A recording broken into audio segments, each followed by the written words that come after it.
images that include sexualized content featuring children. These concerns have triggered reviews by authorities in multiple jurisdictions, including the European Union, the United States, and countries in Asia, as officials consider whether existing digital safety laws are adequate to govern AI-generated content. And regulators are particularly focused on how Grok's moderation system work and whether safeguards that are supposed to restrict harmful content are effective. Now, European data protection authorities are evaluating whether Grok's image generation tools comply with EU rules that seek to protect minors online and prevent the dissemination of abusive or exploitative content.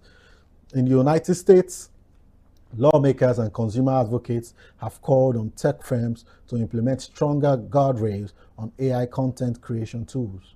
They highlight that Grok's ability to produce sexualized imagery, even under test prompts, raises broader questions about responsibility, liability, and enforcement of digital content standards.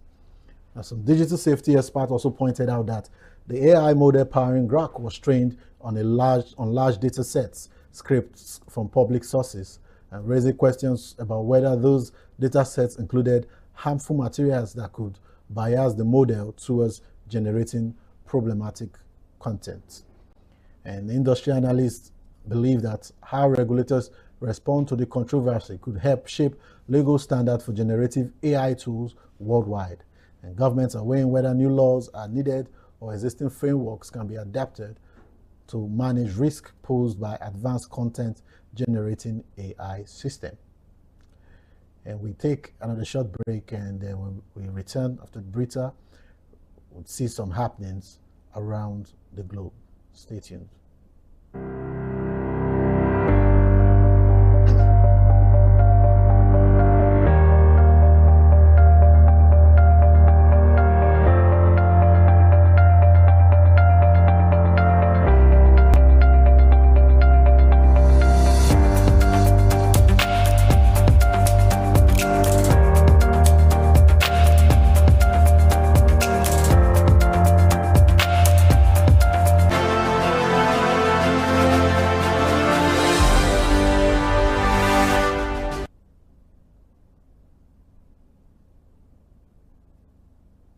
The United States and Iran have begun indirect nuclear talks in Geneva aimed at resolving their long-running disputes, but officials say compromise remains unclear as diplomatic negotiations unfold amid rising regional tensions.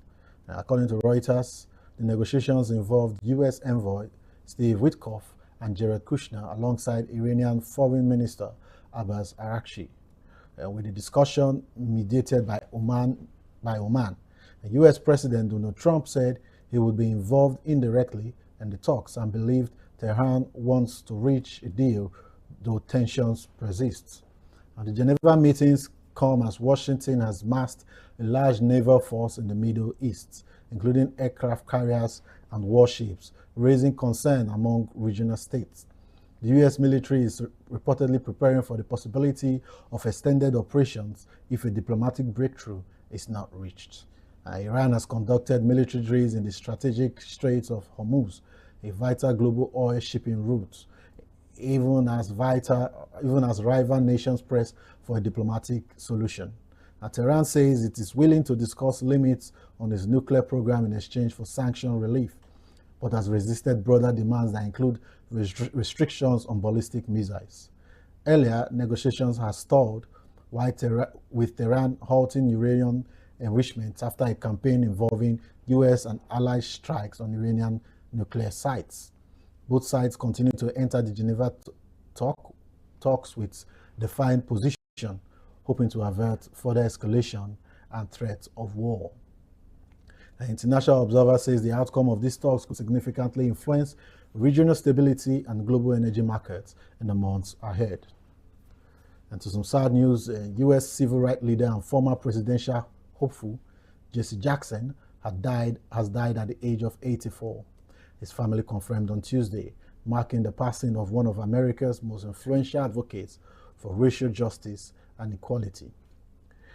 Jackson rose to prominence in the 1960s as a close aide to the Reverend Martin Luther King Jr., playing a central role in the fight against segregation and for voting rights. He later founded the People's Coalition for Peace and Justice and the Rainbow Push Coalition, and using his platform to address economic inequality, discrimination, and social reform. In 1984 and again in 1988, Jackson sought the Democratic Party's nomination for the U.S. presidency, becoming the first African-American candidate to mount a serious national campaign. His campaigns helped broaden political participation and brought issues of civil rights and economic justice to the forefront of national debates. Jackson also worked internationally, engaging in humanitarian missions and negotiating the release of hostages in conflict zones. His legacy extends beyond U.S. borders, earning him respect as a global advocate for peace and human dignity. Leaders on both sides of the political spectrum have already begun paying tributes to Jackson's decades of activism and leadership, describing him as a trailblazer and a voice for the disenfranchised. And at least 11 security personnel and one child have been killed in a militant attack on a security convoy in Pakistan's southwest province of Balochistan, officials told Reuters. And the attack occurred on Tuesday morning when militants ambushed the convoy near Hanai district, a region that has seen frequent insurgent activity. A provincial information minister, Jan Akazai, confirmed the casualties and said several other soldiers were wounded in the clash. Officials said the militants used improvised explosive devices, which is IEDs, followed by gunfire to target the security personnel. After initial explosions, the attackers opened fire on the convoy, and local tribesmen who came to assist were also targeted, resulting in the child's deaths, the minister added. Now, security forces later launched a clearing operation in the area to track down the militants responsible for the assault. Balochistan has been grappling with separatist and militant groups that often target security installations and convoys as part of a long-running insurgency. Now, authorities have appealed for calm and renewed efforts to strengthen security operations in the volatile region. And in sports, President Bola Ahmed Tinubu has reiterated his administration's commitment to the development of sports in Nigeria. He made the statement while declaring open the 15th Biennial Police Games by POGA 2026 at the Stephen Keshi Stadium in Asaba, Delta State. It was a colorful and spectacular sight at the main bowl of the Stephen Keshi Stadium in Asaba, Delta State, as over 6,000 athletes from the Nigerian Police Force gathered for the opening ceremony of the 15th Biennial Police Games. The parade featured contingents from various state commands and the force headquarters, all proudly represented in a vibrant display of unity and discipline. President Bola Ahmed Tinubu, who was represented by the Minister of Defense, General Christopher Musa, stated that the athletes were not only representing their respective commands, but the entire police force. He urged the officers to remain steadfast, noting that the games have produced world champions in the past. He further emphasized that his administration remains committed to repositioning sports in the country. Compete with honor, uphold the highest standards of sportsmanship, let fairness, discipline, and mutual respect guide your conduct on and off the field. It is not a do-or-die affair. Let the spirit of discipline, dignity, and dedication define your participation and inspire your service beyond these games. The Delta State Governor, Sheriff Oborowore, assured participants of a successful tournament, citing the state's strong track record in hosting previous editions of such games. Records are meant to be broken. So I challenge you to set new and take Nigeria sports to another level. You must cooperate and unite together. To the coaches and officials, let fair play be your focus. As government, I pledge our maximum cooperation with the organizing committee and support staff to ensure each free competition. To our athletes, drawn from commands and formations across the Federation. You are the finest ambassadors of the Nigerian Police Force spirit of excellence. You carry not only the colors of your teams, but the pride of a profession committed to national stability. Compete with passion, but also with honor. Some of the major highlights of the ceremony included the lighting of the game's torch and the hoisting of the official flag. The 15th Biennial Police Games is scheduled to end on Saturday, February 21, 2026. A beautiful one from Kelvin Kelly, one of our correspondents in Delta State. Now, Nigeria concluded its campaign at the African Badminton Championship with 2 bronze medals. The National Badminton Federation has announced. The medals came in the men's doubles and mixed doubles events, where Nigerian pairs fought hard against top continental rivals. The performance highlighted the growing competitiveness of Nigeria's badminton athletes on the African stage. Officials say that while the team has entered the tournament without expectations of dominating, securing 2 podium finishes reflected significant efforts and progress in the sports at national level. And the Federation said the result will boost morale for upcoming international competitions and help build momentum ahead of future championships. That's a good one for badminton team there.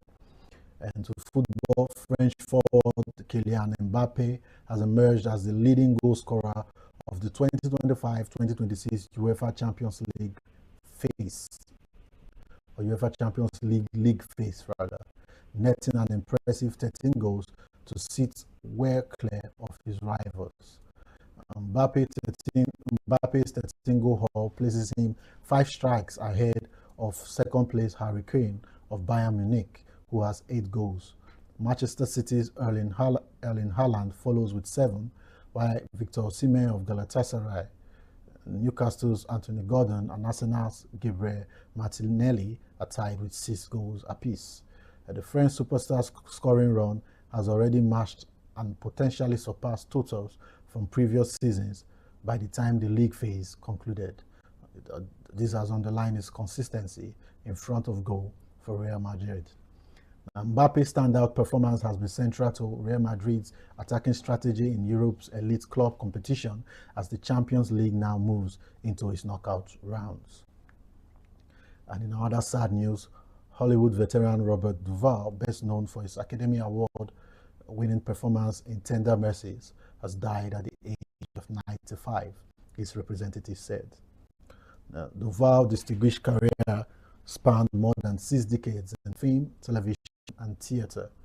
He won the Best Actor Oscar for his role as Max Sturge in Tender Mercies in 1983, portraying a troubled country singer seeking redemption.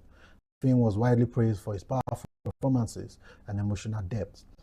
Over the years, Duvall delivered memorable roles in numerous iconic movies, including The Godfather in 1972, Apocalypse Now 1979, The Conversation 1974, Network 1976, and Days of Thunder 1990.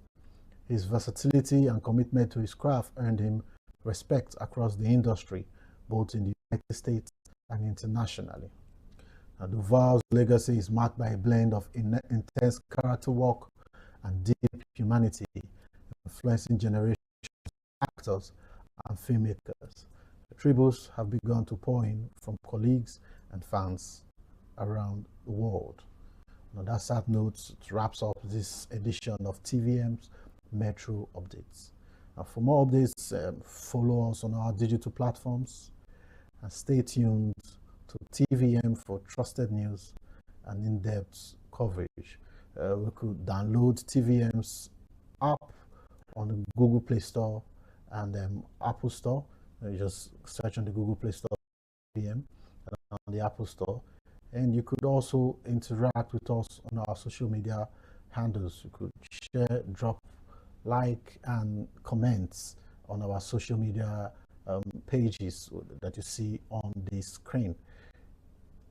Thank you for watching and thank you for staying tuned to this. Hope to see you again. I am Lawrence Jr. Akbele. Stay tuned.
I raise, my voice I raise, to worship you, my hands I raise. This is TVM. TVM delivers breaking stories, global headlines, and the moments that matter. From exciting sports action to exclusive local events, we keep you connected. Celebrate our culture, people, and voices with powerful documentaries and inspiring stories. Experience premium entertainment, from trending music to urban lifestyle and beyond. Grow your spirit with life-changing messages and uplifting perspectives. Lead the way with bold conversations, fresh ideas, and thought-provoking shows. Wherever you are, whenever you want. Watch TVM on all your devices. TVM, your world, your network.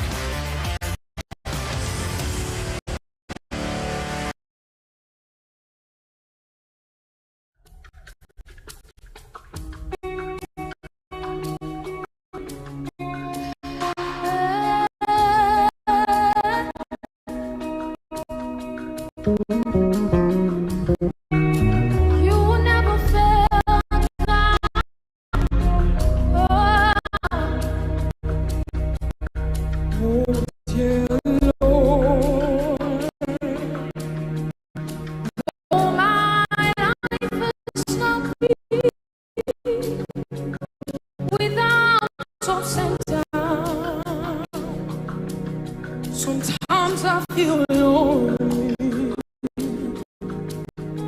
when they'll turn abandoned.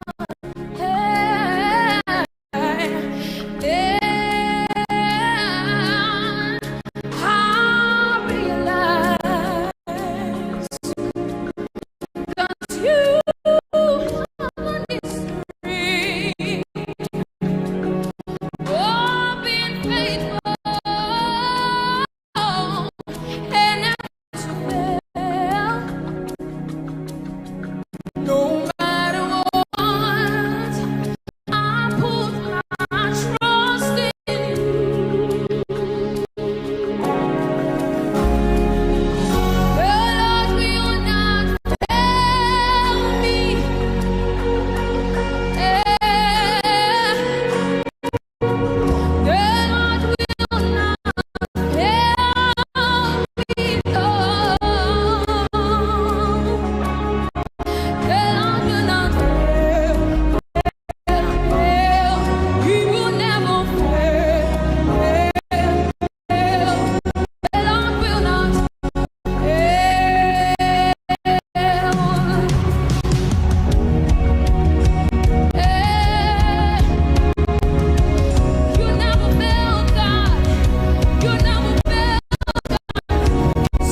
In the midnight hour,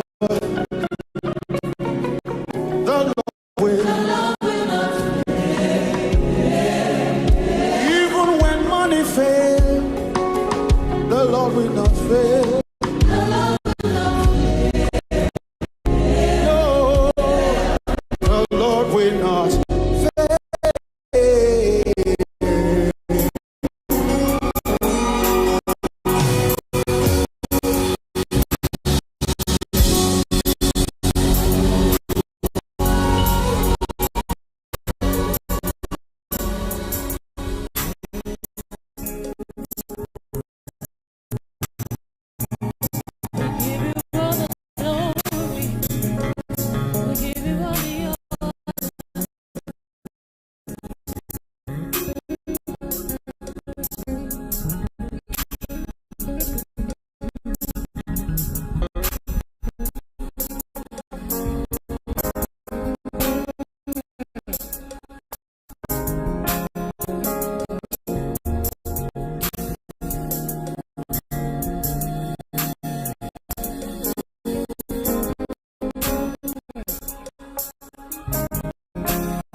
Can't you see him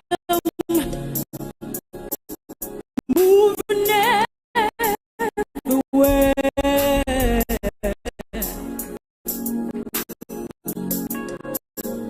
Can't you see the glory fill the temple? The temple, the angels sing, holy, holy to the Lamb of God. And he says, join in one accord.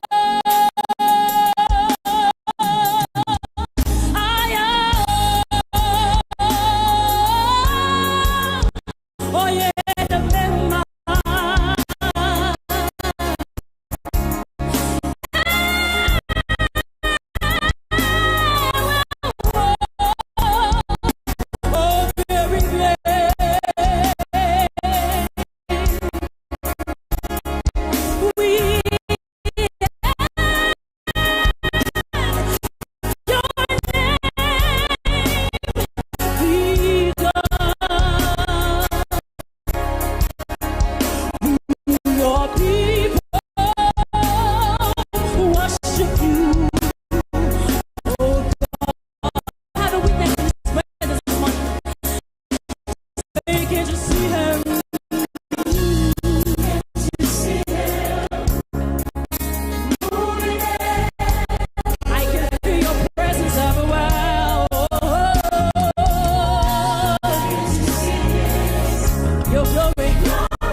This is TVM. TVM delivers breaking stories, global headlines, and the moments that matter. From exciting sports action to exclusive local events, we keep you connected. Celebrate our culture, people, and voices with powerful documentaries and inspiring stories. Experience premium entertainment, from trending music to urban lifestyle and beyond. Grow your spirit with life-changing messages and uplifting perspectives. Lead the way with bold conversations, fresh ideas, and thought-provoking shows. Wherever you are, whenever you want, watch TVM on all your devices. TVM, your world, your network. This is TVM. TVM delivers breaking stories, global headlines, and the moments that matter. From exciting sports action to exclusive local events, we keep you connected. Celebrate our culture, people, and voices with powerful documentaries and inspiring stories. Experience premium entertainment, from trending music to urban lifestyle and beyond. Grow your spirit with life-changing messages and uplifting perspectives. Lead the way with bold conversations, fresh ideas, and thought-provoking shows. Wherever you are, whenever you want, watch TVM on all your devices. TVM, your world, your network.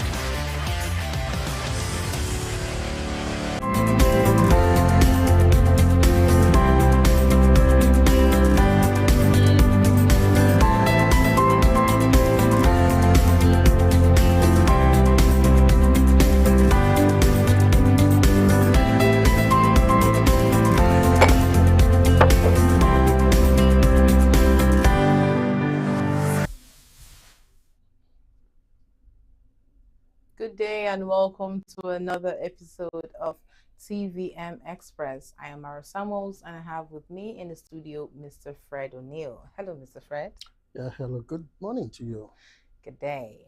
All right. So today we have so many things going on in the country. So many things are happening. So many news making rounds.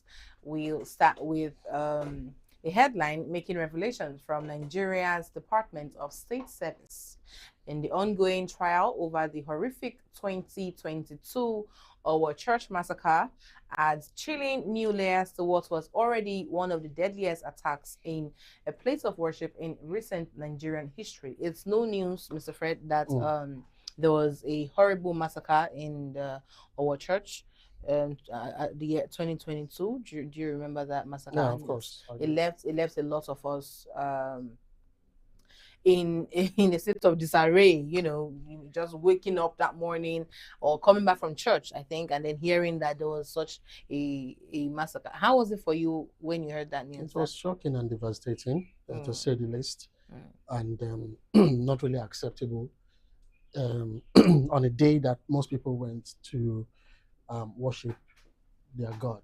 Yeah. All right. So I think there's a testimony that came in on Tuesday, 17th, 2026 during proceedings at the Federal High Court in Abuja. A protected DSS witness testifying as the 9th prosecution witness under the code SS1, a deputy director in charge of terrorism investigations who led the probe, told the court that the attackers were not acting spontaneously. Instead, they were deliberately funded, armed, paid, and mobilized for the assaults. Mr. Fred, what do you have to say about that? Because that is some huge allegations there. Yeah, when it comes to issues like this, everybody will want to exonerate him or herself, and there'll definitely be some form of lead to what actually transpired on that particular day. Because if you followed the story back then, you will see that it was an organized raid on that particular day. It was organized. There was no security combats, to counter them and all of that. And they went their way doing all sorts of things at will, So when you see or hear statements like this coming up now, you want to say, well, is it strange? All right.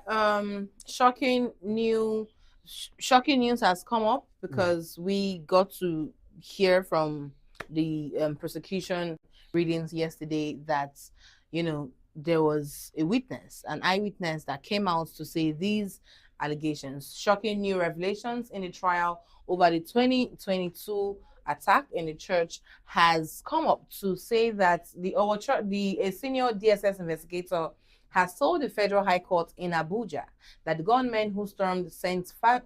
Francis Xavier Catholic Church were paid, armed, and deliberately mobilized for the attack that left at least 41 worshippers dead and over 140 injured on Pentecost Sunday, June 5th, 2022. Imagine what that must have done to families. Imagine what that has done to the Christian fold.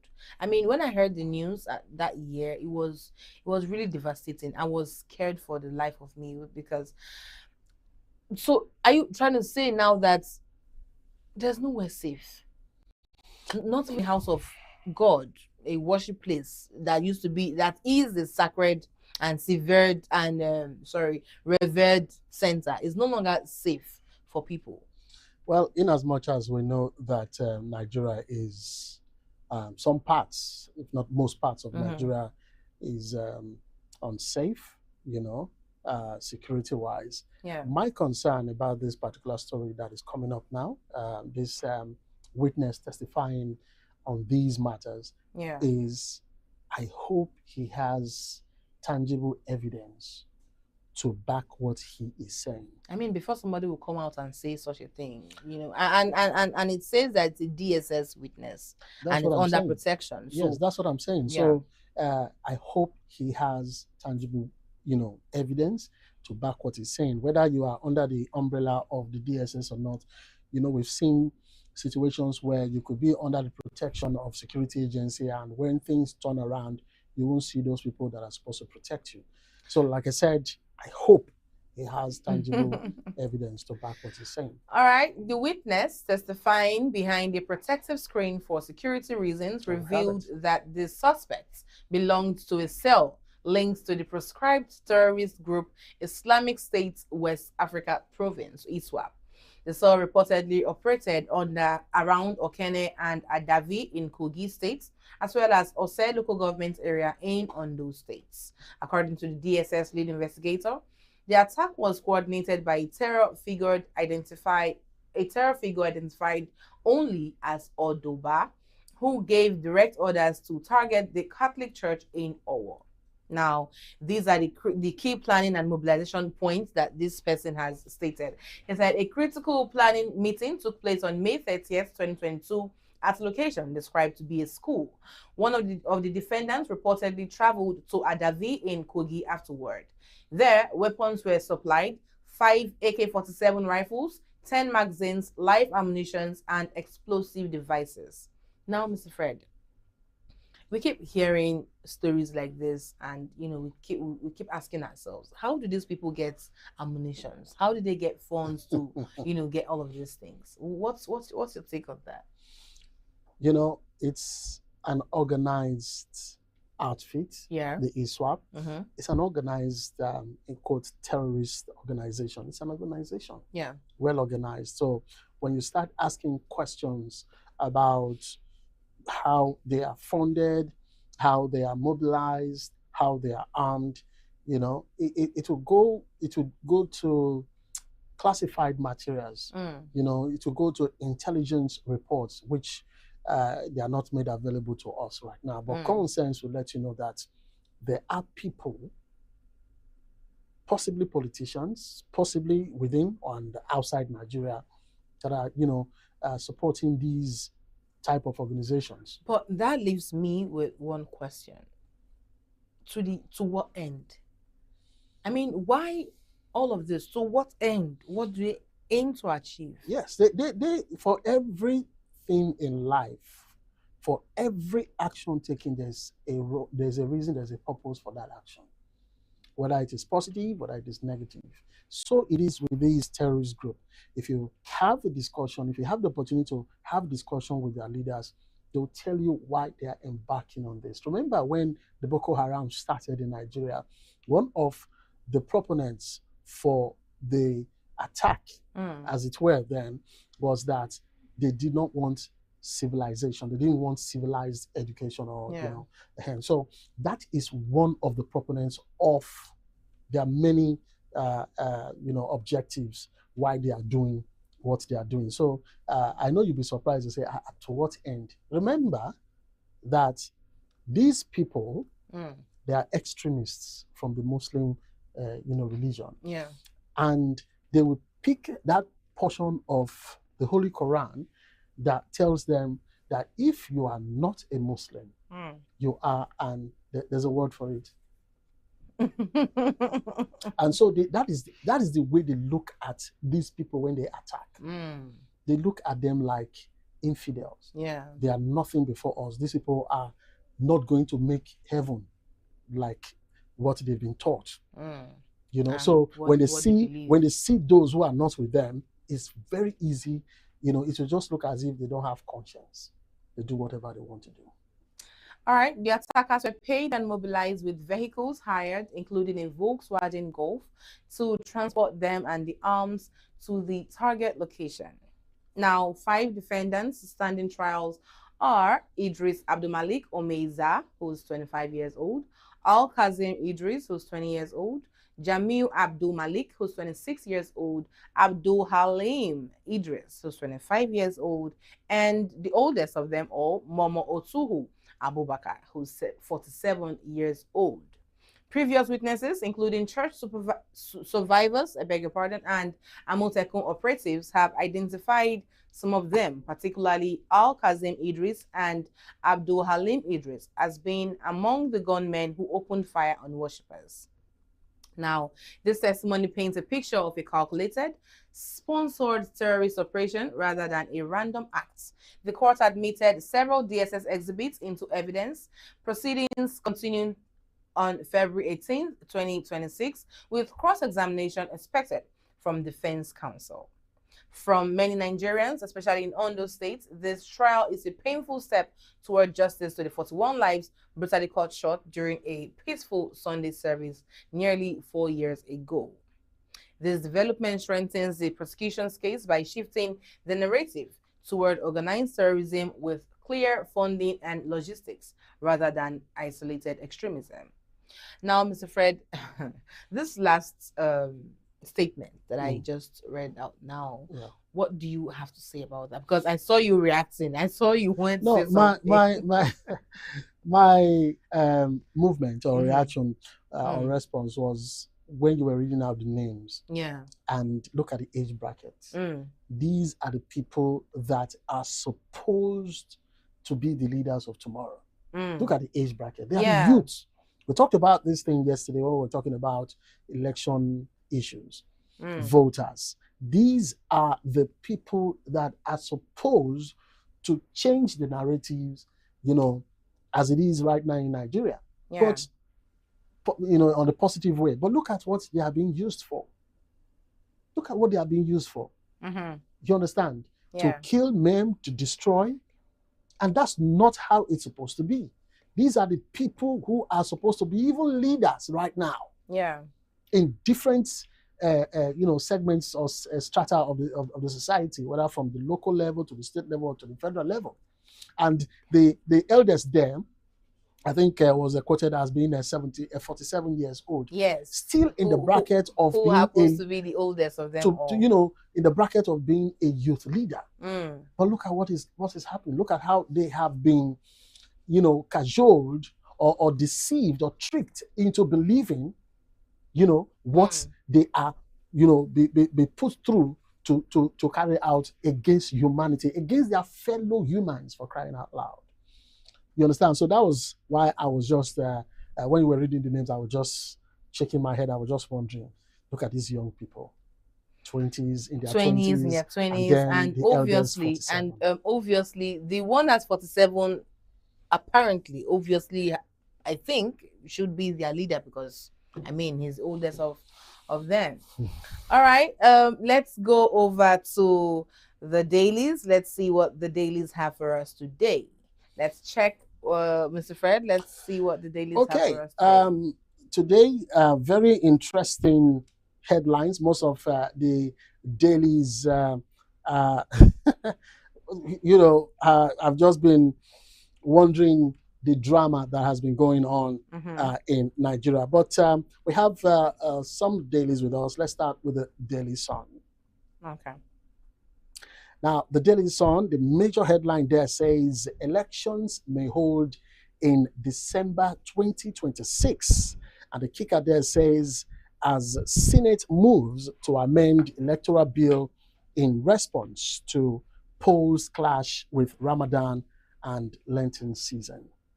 So they're looking at not wanting to conduct election because they are calculating that there's going to be the Muslim fast and, of course, the Christian, Lenten period. So they don't want to carry out elections during those times. All right, just beside the main template there says Obi condemns tear gassing of protesters, insists on electronic transmission of election results. You can get that story on page 27 of the Daily Sun. Now, FAAN bans cash transactions in airports. That story you can find on page 25 of the Daily Sun. Free Nnamdi Kanu or return him to Kenya. Southeast monarch tells the president, Tinubu, free Kanu or return him to Kenya. All right, still at the foot of the Daily Sun, NUPRC unveils gravimetric flow metering calibration facility to curb crude oil losses and bolster revenue transparency. EFCC to secure remand order to detain El Rufai till end of investigation. Sorry. Let me take you back there, Mr. Fred. Free Nnamdi Kanu or return him to Kenya. Southeast monarch tells Tinubu, and that can be seen in page 26 of the Daily Sun. Why? I saw that clip and I was wondering. Free him or return him to Kenya, because in his words, that's Southeastern monarch, in his words he said you either free him or if Nigeria does not want him, that was what he said. He said if Nigeria does not want him, they should free him and he should go back to Kenya where he was before they took him down here. So what does that mean for you? Because why say that they should free him and take him to Kenya? Why can't he not live here? Why don't they want him? No. It's either ways. Free him, or if you don't want to free him to be a free citizen moving around in Nigeria, then return him to where you extradited him from, which is in Kenya, because he was bundled from Kenya. Bundled? Yes, it was bundled from Kenya, and it was an illegal way, according to analysts back then, that it was very illegal to get him into Nigeria via Kenya. So I think that's what the monarch is saying. If you don't want to free him, fine. If he's causing what's it called? If he's a threat to the nation, then take him away from the country, take him back to where let him be a free man, where he's coming from. All right. So we have now you can, if you look at the Daily Sun, still on the Daily Sun, at the front page, you will see a number of persons, a picture right there in front of us. And these are members of the opposition lawmakers in the House of Representatives after staging a walkout over decision to adopt the Senate version of the amended electoral bill at the National Assembly in Abuja on Tuesday. Okay, so that does it with the Daily Sun. Let's go to the Guardian. And it's very interesting what the Guardian put up this morning on electoral reform crisis.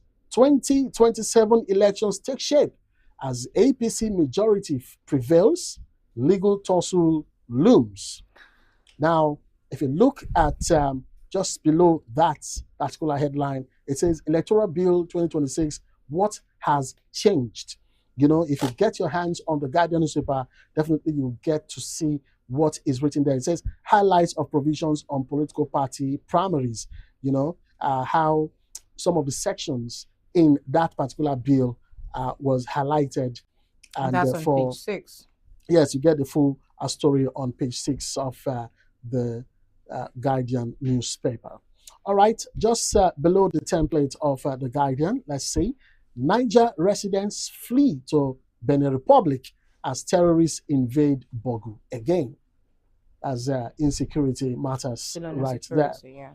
Remi Tinubu, the president's wife, seeks prayers for Nigeria as Lent and Ramadan begin. Get a story on page 2. Okay, so Zamfara governor alleges exclusion from federal government support over party affiliation. Terrorists kill 4 in Kogi, Plateau attacks. See, security matters everywhere. Now, experts raise alarm over drug use surge in Nigeria and others. And that's on page 5. At the foot of the Guardian newspaper, hoodlums invade, disrupt APC stakeholders meeting in Ondo State.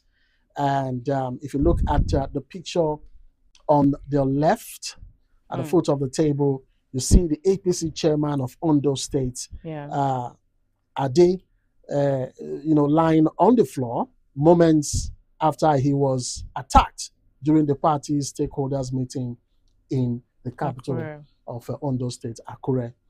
Okay. 1,000 Lagos police officers benefit from Sanwo-Olu's free eye care initiative. All right, so that is done and dusted with the Guardian newspaper. Let's go over now to the Punch. The Punch for today. Like I said, there's a major story that every of the newspapers, highlighted today. And it's about the 2027 elections. And the Punch puts it this way.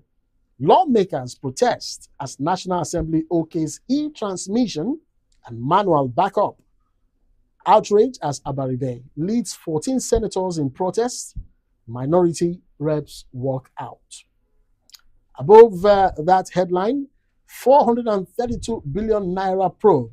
EFCC extends El-Rufai detention as lawyer pushes for bail. Get the story on page 7 of the Punch. Cash crunch. Ministers lament as 10 trillion naira capital funding stalls. MDAs get below 1 trillion naira for 2025 capital projects. Federal government relies on loans. I know you were telling me something about a particular DG that came up to say something. I think this is going to fall under this particular headline. Anyway, Nigeria loses 1.76 trillion naira after missing OPEC quota. You can get that story on page 22. Now, there is this pictures you can see in the front of the Punch newspaper. It's about flood. France faces new flood nightmare as waters surge. You can see how flood has, taken over most parts of this particular part of France. Okay. Ramadan Lent begin today across the globe. Okay. Today, the 18th of February, 2026. Yeah, and when I was coming, I think I saw some persons who had this charcoal on their forehead, and I said, okay, today is Ash Wednesday. Okay, Ondo APC chair beaten as party meeting erupts in chaos. You can see the state party chairman on the ground there, and I saw the video. I was amazed. NUPRC moves to end crude theft with first metering facility. That would be good if we meter the facility, and of course it will at least reduce thievery in the oil sector. All right, let's cross over now to the Vanguard newspaper. The Vanguard newspaper. And the major headline there is still on 2027 election. And the Vanguard puts it this way: reps cave in, back Senate on Electoral Act amendment. The kickers there say minority caucus stage walkout over adoption of manual electronic transmission of results. Police tear gas protesters at National Assembly. Labour, civil society demand mandatory e-transmission. Senate reduces election notice to 300 days to enable INEC adjust timetable. And then Amechi, opposition leaders merely grandstanding. This is coming from Wike. My goodness, these two persons, Amechi and Wike, Yes, they're parallel lines. they come They don't again. meet. Okay, other headlines above the main template says manufacturers, agri sector face up to 60% interest rates. Page 19 has that story. Release Kanu or return him to Kenya. Southeast Monarch tells Tinubu. No equivalence between Kanu Igboho, says presidency. I think that's the reply to the monarch. It says there's no equivalence between Kanu and Igboho. Okay, Lent, Ramadan begin today. Okay, I'll get that story on page 6. And on page 7, we read this story yesterday. Tinubu, Trump, Harris, others mourn as U.S. civil rights leader Jesse Jackson dies at 84. Oh. At the foot of the Vanguard newspaper, Tinubu unveils Nigeria industrial policy demands speedy implementation. Okay, on page 9, you get a story. Dangote signs $400 million equipment deal to fast-track refinery expansion. Page 19 has that story. And on page 6 of the Vanguard, it says, armed men abduct 6 travelers on Makodi-Naka Road, demand 100 million naira ransom. The way they demand this money and when they get the money is another thing. I think this is one of the reasons why the NIN and what's it called again, the BVN. Were introduced. But are those things still working to track these people? The answer is no. It will work, but I don't it think will. It will work, but, okay, but it's not working but yet. I don't think the system wants it to work. It's supposed to work. And I know the intent and of I know the the intent of stress. invention. I know the stress that registration of the NIN, especially the BVN, put Nigerians. And look at what is still happening. These guys are demanding. The intent of that invention was to, make it work. But, okay. It just happens there's no the last story there for the Vanguard today. Nigeria, others ignore our judgment. ECOWAS court laments. Okay, let's go away from the Vanguard newspaper. Let's go to The Nation. Still on the 2027 elections. And this is how The Nation puts it. The Nation newspaper. Lawmakers okay e-transmission, 300-day no election notification. Real-time provision rejected. I think this is the only paper that has come up to say it boldly. Walkout in house. To say the way it is. Yes, walkout in house. INEC gets leeway to adjust timetable. Okay. EFCC holds on to El Rufai. Just above the main template, Fubara ready with 20 nominees as commissioners. Remember, he fired some officials recently. MSMEs created 250,000 jobs last year as Shetima seeks support. Okay. World leaders mourn influential African-American Jesse Jackson. You see that story on page 27 of The Nation newspaper. Suspected thugs assault Ondo APC chair at meeting. Page 5 has that story.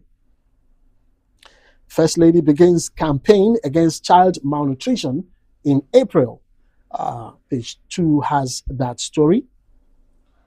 Okay, I think the last, okay, not the last. Dangote's 900 billion naira 2025 taxes excite federal government. And 21 die in Abia, Ogun road accidents as Ramadan Lenten season begin.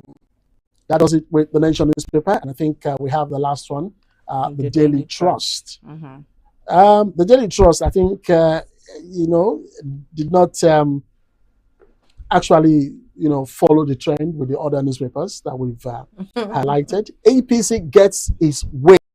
Just straight to points. APC gets its way. What they meant by that, I don't know. But you can find out in pages 4, 5, and 6 of the Daily Trust. Gombe governor hosts Yobe counterparts, presidential aid for key projects commissioning LCDA's groundbreaking. And you can see all the pictures there. I think that's what the Daily Trust just did today. Okay. All right. That does it with the dailies for today.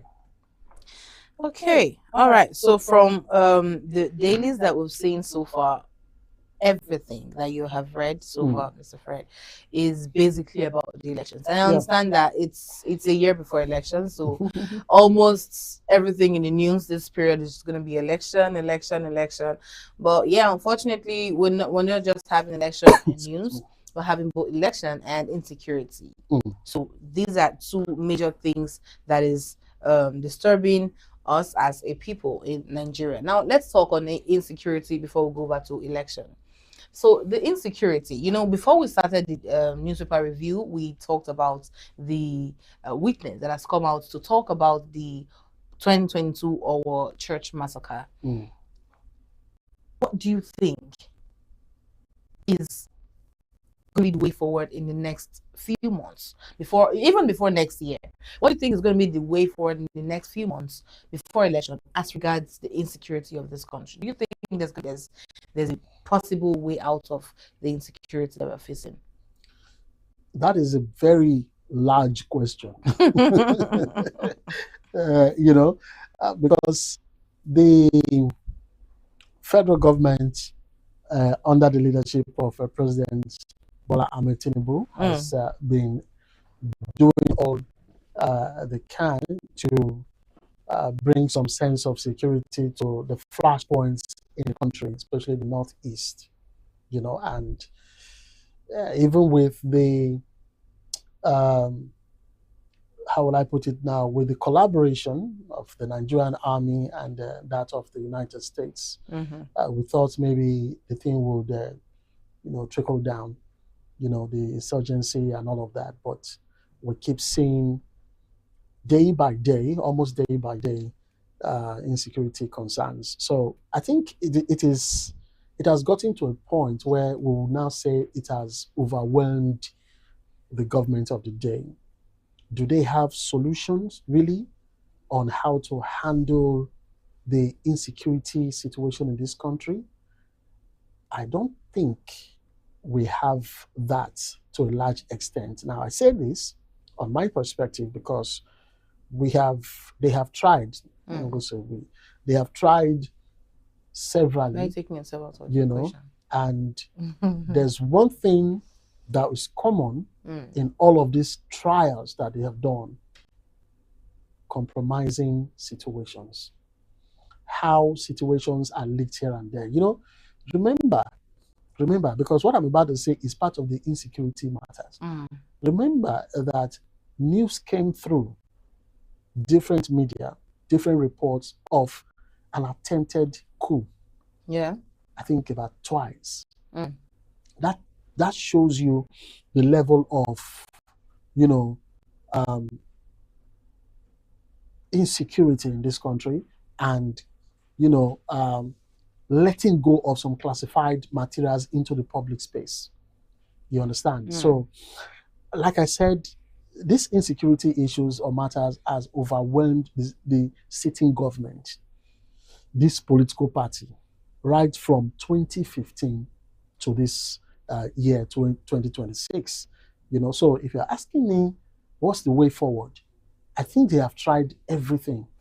Yeah. Maybe the only thing they have not tried is for them to cry out now that they need assistance from different. I mean, if we could do ECOMOG, if we could be of vital or pivot, if we could play a pivotal role in ECOMOG, bringing, stability to countries like Sierra Leone and Liberia, I don't know why it's getting difficult for our military to handle this kind of matters we are seeing today. And well, like you rightly said, I don't think our military are not capable enough. I don't think our military are not capable enough, right? Let me say that again. I do not think that the military forces of Nigeria are not capable enough to tackle the insecurity of this country. Like you've rightly said, Mr. Fred, I think the problem is within themselves. The way the information gets leaked out is a big problem, because they cannot be strategizing. So what are you and trying they're to having say? information Because leak out. from this witness that has been speaking, that there's been compromising situations, Yeah. how things were funded, Mhm. armed, situation reports given to them, in order for them to come and carry out their dastardly act and all of that. So, is it that the military now prioritizes this insurgency against the citizens of this nation? Remember, there was a question you asked me some time ago, on the program, Your Perspective, when you were saying the soldiers, when you read that part that the soldiers, they took. And you're asking me if I would stay in that kind of place. I will not, because the people I'm looking up to protect me, you. they are running away. Why did they run away? It is because what those people are handling, you mentioned some of the items they use, AK-47 magazines and what have you. And live ammunition and the rest. And what is given to our Nigerian, soldiers to go to that front, I don't want to call it the war front, to go to that battle, is they are substandard. So how would they face this insurgency?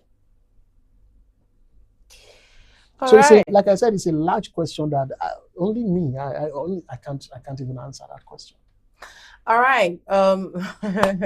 Like I said earlier, we have basically now in the country, we have two major situations. We have the election, and then we have the insecurity. We've talked about the insecurity, and after this short break, we'll talk about the election. Let's go on this really short break. We'll be right back. When we come back from the break, we'll talk on the election and the Electoral Act reform. Are you ready? Are you ready? Are you ready? Are you ready? Hey, my God! Look at your neighbor, say, neighbor! What's up for tonight? The sweet pass. What's up for tonight? Where my people? What's up for tonight? You can come down. What's up for tonight? The sweet pass. Say, what's up for tonight? The sweet pass. What's up for tonight? The sweet pass. What's up for? Receive a song. You say, Jesus, you too much.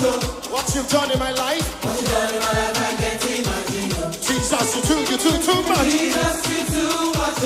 I don't know what's a lose, I don't know what's a lose. What you've done in my life, I can't imagine. When I think of Jesus.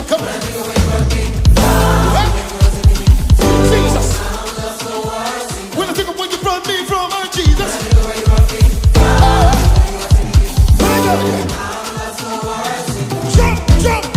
Jump. We're gonna give God some good praise in here. Everybody, let me hear you scream. Are you ready? Let me just see you. Who does this together? Jesus,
Hello guys, welcome back from that really quick break.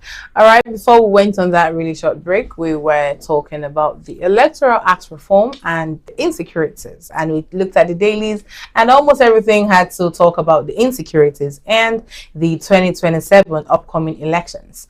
All right, we've handled insecurities in the previous half. This second half, we're going to be trashing the Electoral Act reform.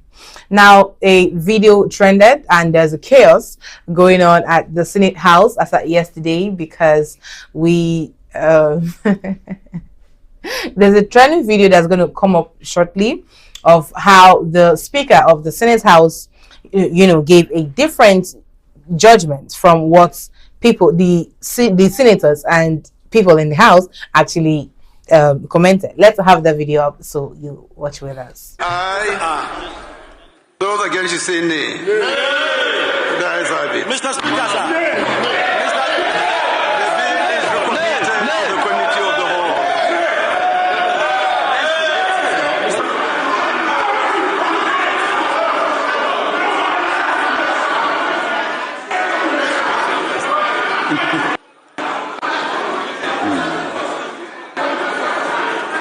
Honorable colleagues, we just observe some few minutes.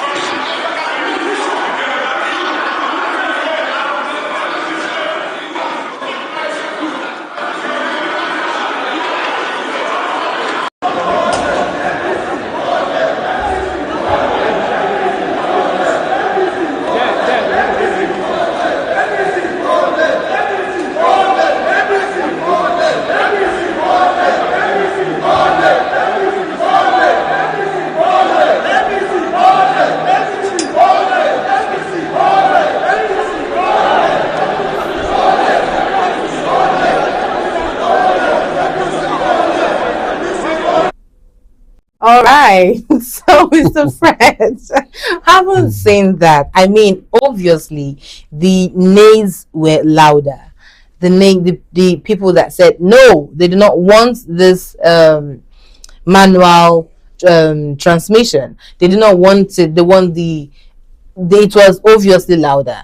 But and then the eyes were not the nays were louder, the eyes were lower, but he approved the eyes. What do you have to say about that? Let's start from there before we go on to the video that was saying APC only. That some factions of the House were clamoring and saying APC only. What do you have to say about the first part of the video? Well, that is a show of shame, first of all. A show of poor leadership. A show of I don't know the adjective I want to use in describing this, but clearly this is letting the whole of Nigeria know that the people we have there representing us, whether from the Senate, whether from the House of Rep, we have bad leaders. Barbarians. We have that behave well, like I don't want to say barbarians. No, they behave like barbarians. I don't But want to say barbarians. from what people are saying, is that it's such a shame that the people leading us are behaving like barbarians. Because how can you be shouting at? Because I think that there is a green and red button that you can just easily. In this actually, come to think of it, in this modern age and time, are we still doing nays, eyes? The eyes have it when they can just easily. Press the button and it is make their point. It is the style of the legislature. It is the style of the legislature. You can't take it away from. But then, do they have to be this barbaric, so to speak? To an extent, look, when it comes to that other clip where they were saying only to a certain political party, the political party they were talking about. For me. It's I think I want to borrow that word from you, being barbaric. Very, very uncultured, or and through this you are being watched all over the world, and this is what you are presenting to the world. These are people who make laws for the country. You are, and this is what people. You're representing people, and this is what you are dishing out to the public. Yes, it is.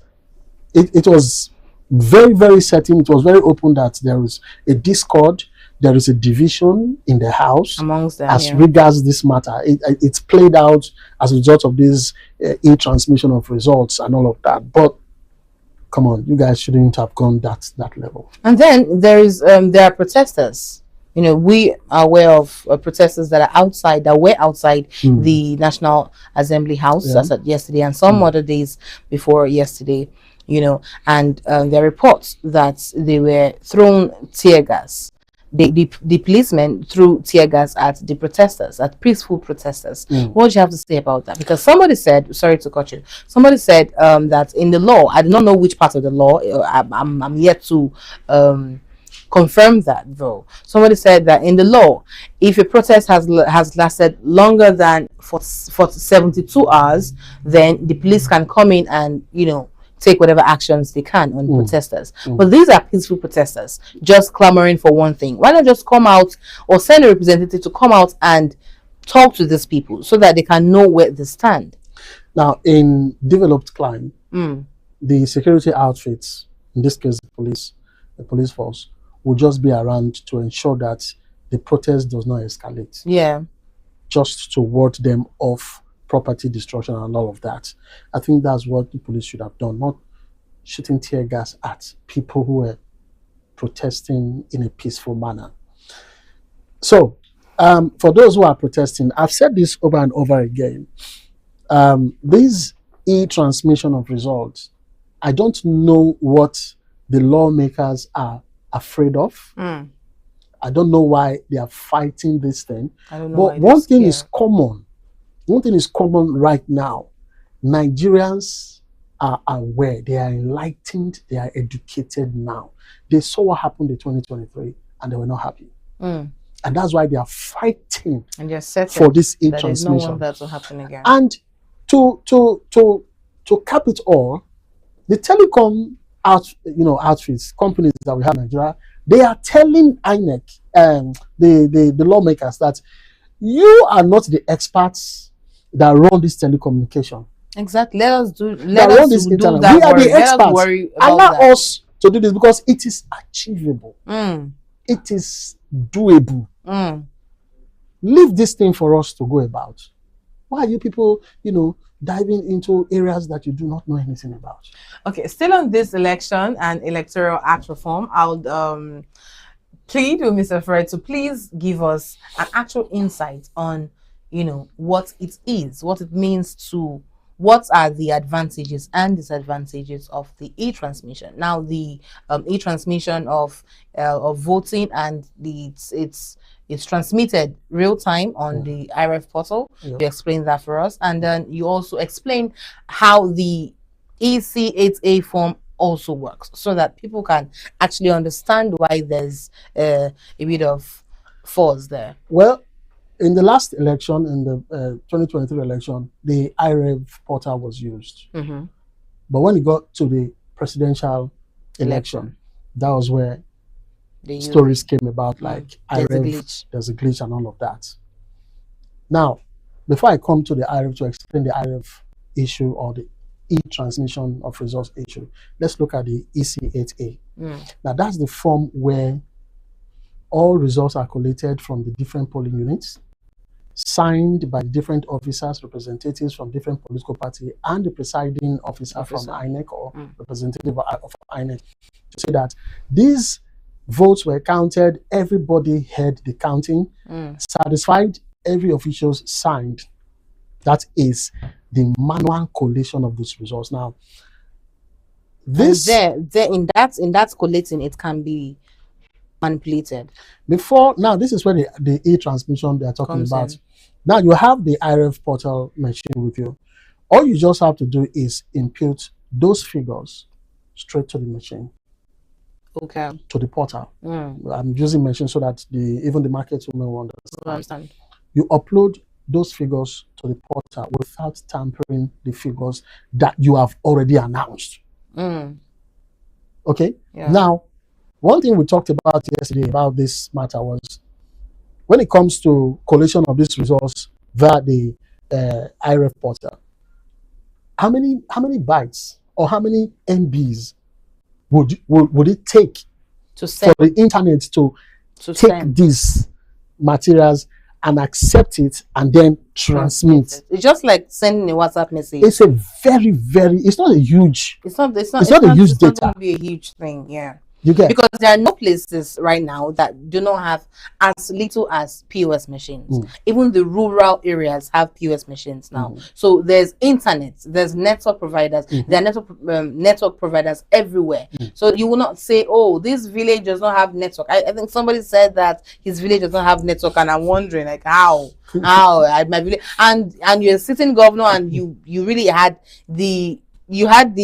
mind and the temerity to say that to the whole country to hear that your village does not have the network or does not have the internet service to transmit, to allow such transmission. Look, it's all So good. because people make it sound like, you know, when we read these things on the internet and the newspapers, it looks so ambiguous, and it looks as if it's some rocket science, or it's a very simple thing. Just the way you type a WhatsApp message and you click send, and the receiver receives it on the other end. Do you know? That's how this do you know why? e-transmission thing is. Do you know why people are against what the Senate, have passed? Yes, in transmission, but we will depend. We'll also fall back to manual, results through the that form. ECATA form. Just in case there's problem with the IRF portal and all of that. There will not be problem with the IRF portal. They're already hoping there should be a No, problem. they They're already hoping that there will be a problem. know that they will make that thing not work. Yes. Yeah. You understand? So the bottom line is that if we depend on that manual transmission, it can be manipulated. Yeah. So, But are you saying that the e-transmission system cannot be manipulated? Well, to a large extent, it's difficult to manipulate the IRF portal. Is to a large extent, because what you're transmitting, everybody already knows that is what is going into the IRF portal. So by the time everybody sees that that's what you transmitted, everybody's going home with that. It's just like the EC8 form, 8A form now. You get the figure. You were there in the polling unit when they counted, you take that figure home. From that, your unit, you know that, this is the figure. But by the time the results are now collated, You see something different, and there's nothing you can do. Yes. There's absolutely You understand? nothing you can So, do. Yeah. so it is with the IRF issue. If you upload and you now see a discrepancy with what you got and what is transmitted, then you now say there's foul play. Yeah. And then at that point, the election has already been conducted. Yeah. There's nothing you can do again. It's just clamor. All right. Okay. In another news, we have a startling admission that has sparkled outrage and raised fresh questions about the state of food security and agricultural support under the current administration. The Director General of a key federal agricultural training institution has told the National Assembly Committee that his staff have received no salaries at all since the start of 2024 and zero funding for their operational budgets. This revelation came during a heated 2026 budget defense session before a joint committee exposing what critics are calling a crippling neglect of the very agency responsible for equipping Nigerian farmers with modern best practices.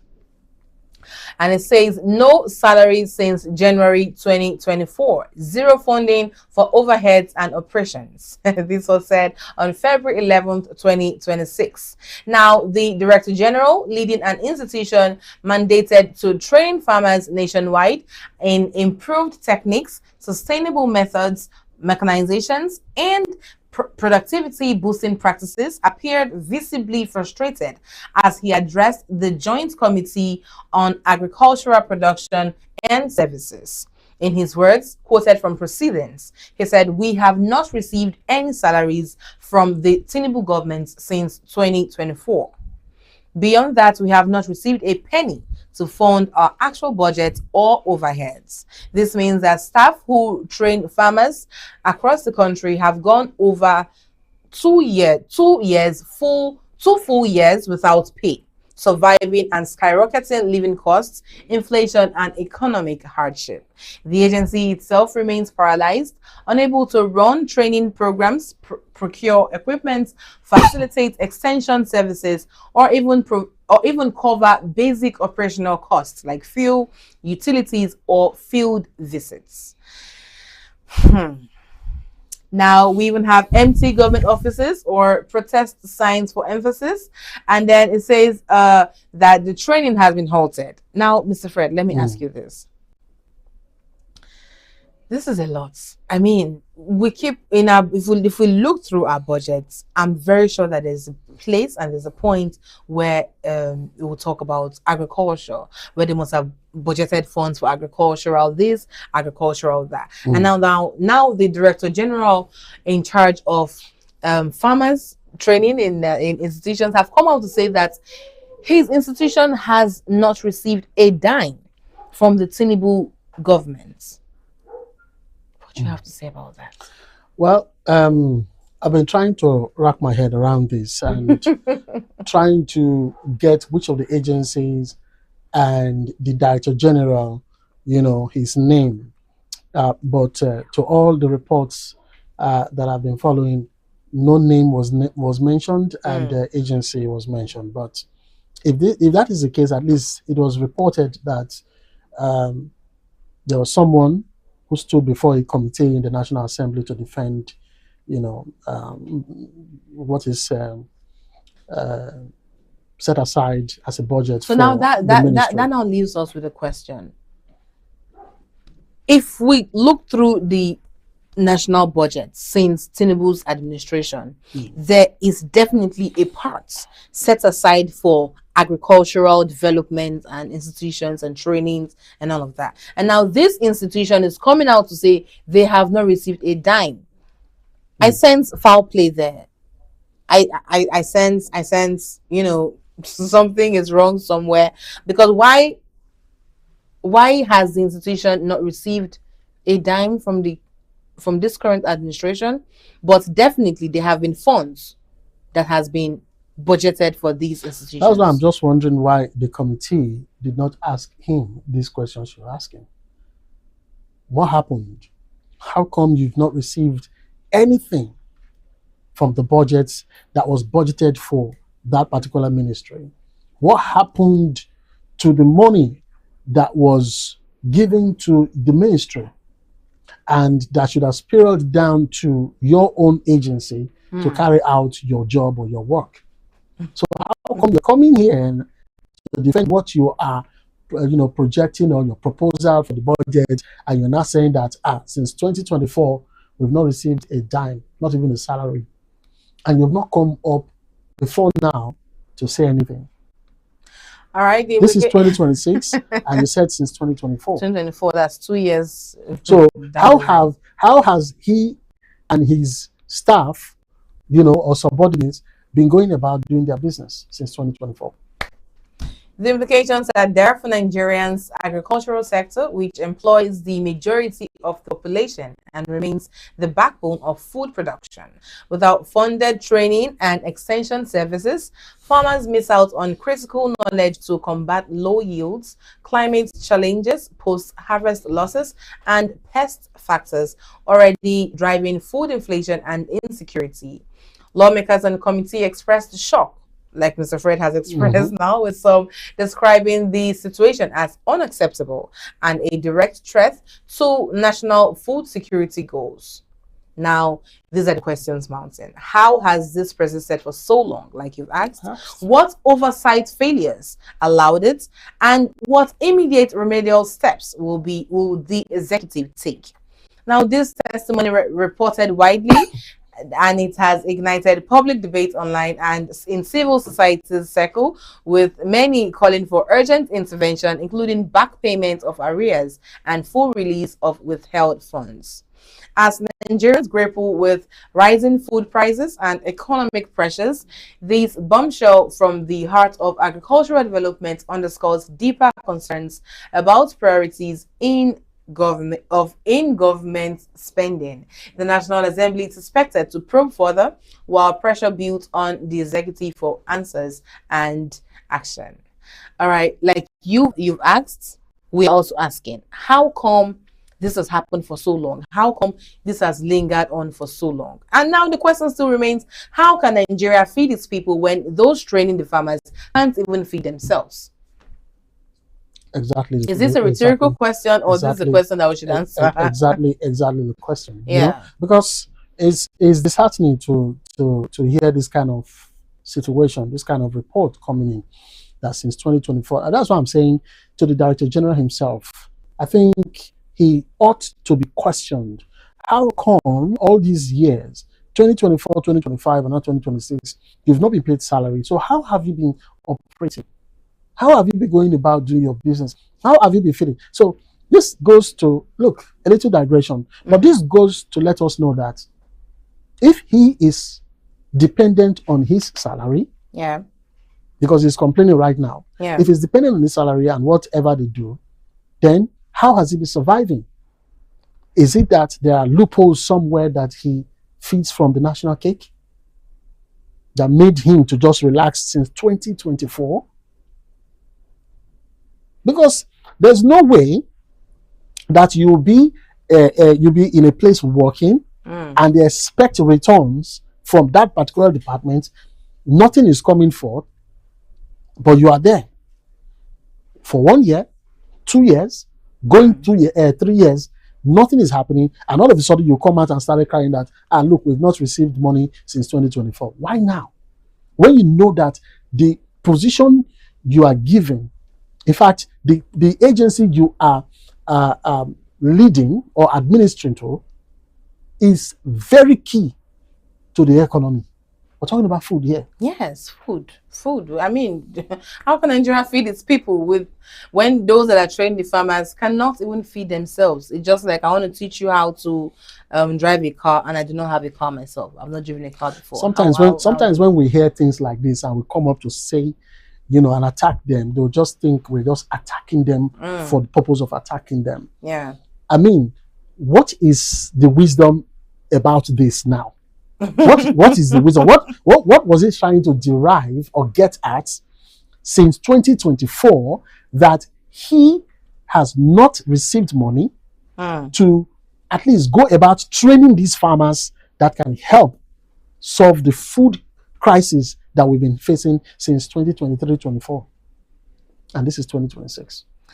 Okay, all right. Before we call it a day, let us go through what's trending on different social media platforms. And I hope that the Director General of this agricultural institution, and the National Assembly finds a way to resolve that agricultural problem, because that's a very huge problem. Because how can a country survive without food? How can people who are supposed to train the farmers not know how to train themselves, how not even have food to even feed? That's a very serious question. And now let's delve over to what's trending. And right now we have Ramadan.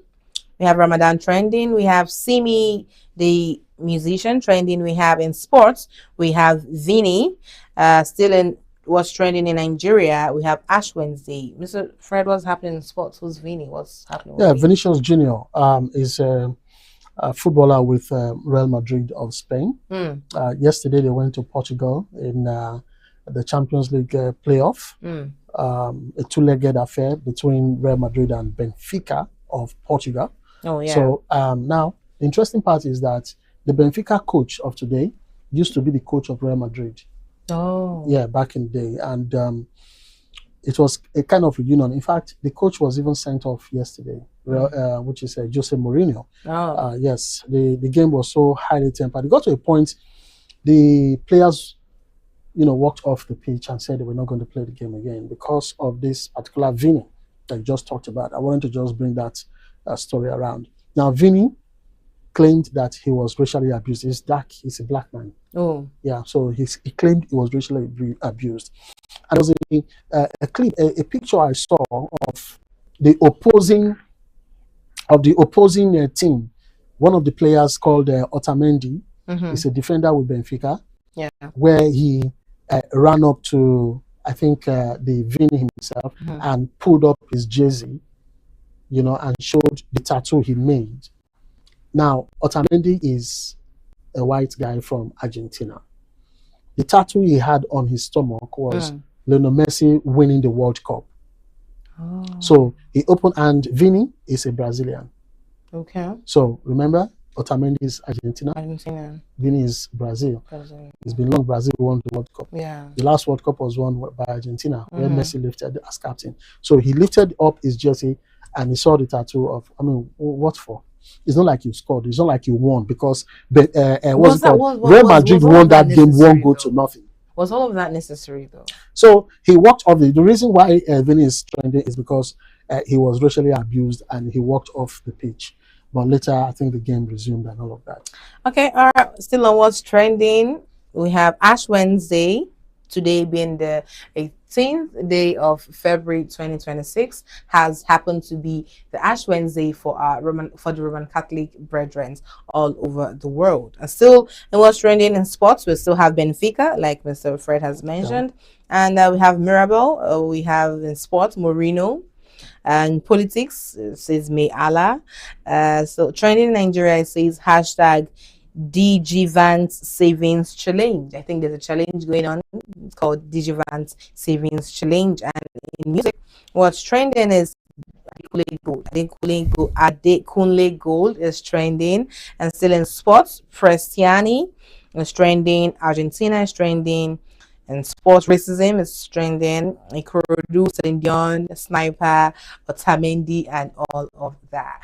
Okay, now before we call it a day, let us bring it back home. Let's come to our metropolis here in Warri, Delta State. We have a video that's going to play up now of our Delta State Governor, Honorable Sheriff Oburiwari, who's gone out on a road inspection in the Delta North, in the Delta North side of Delta State. All right, let's have the video.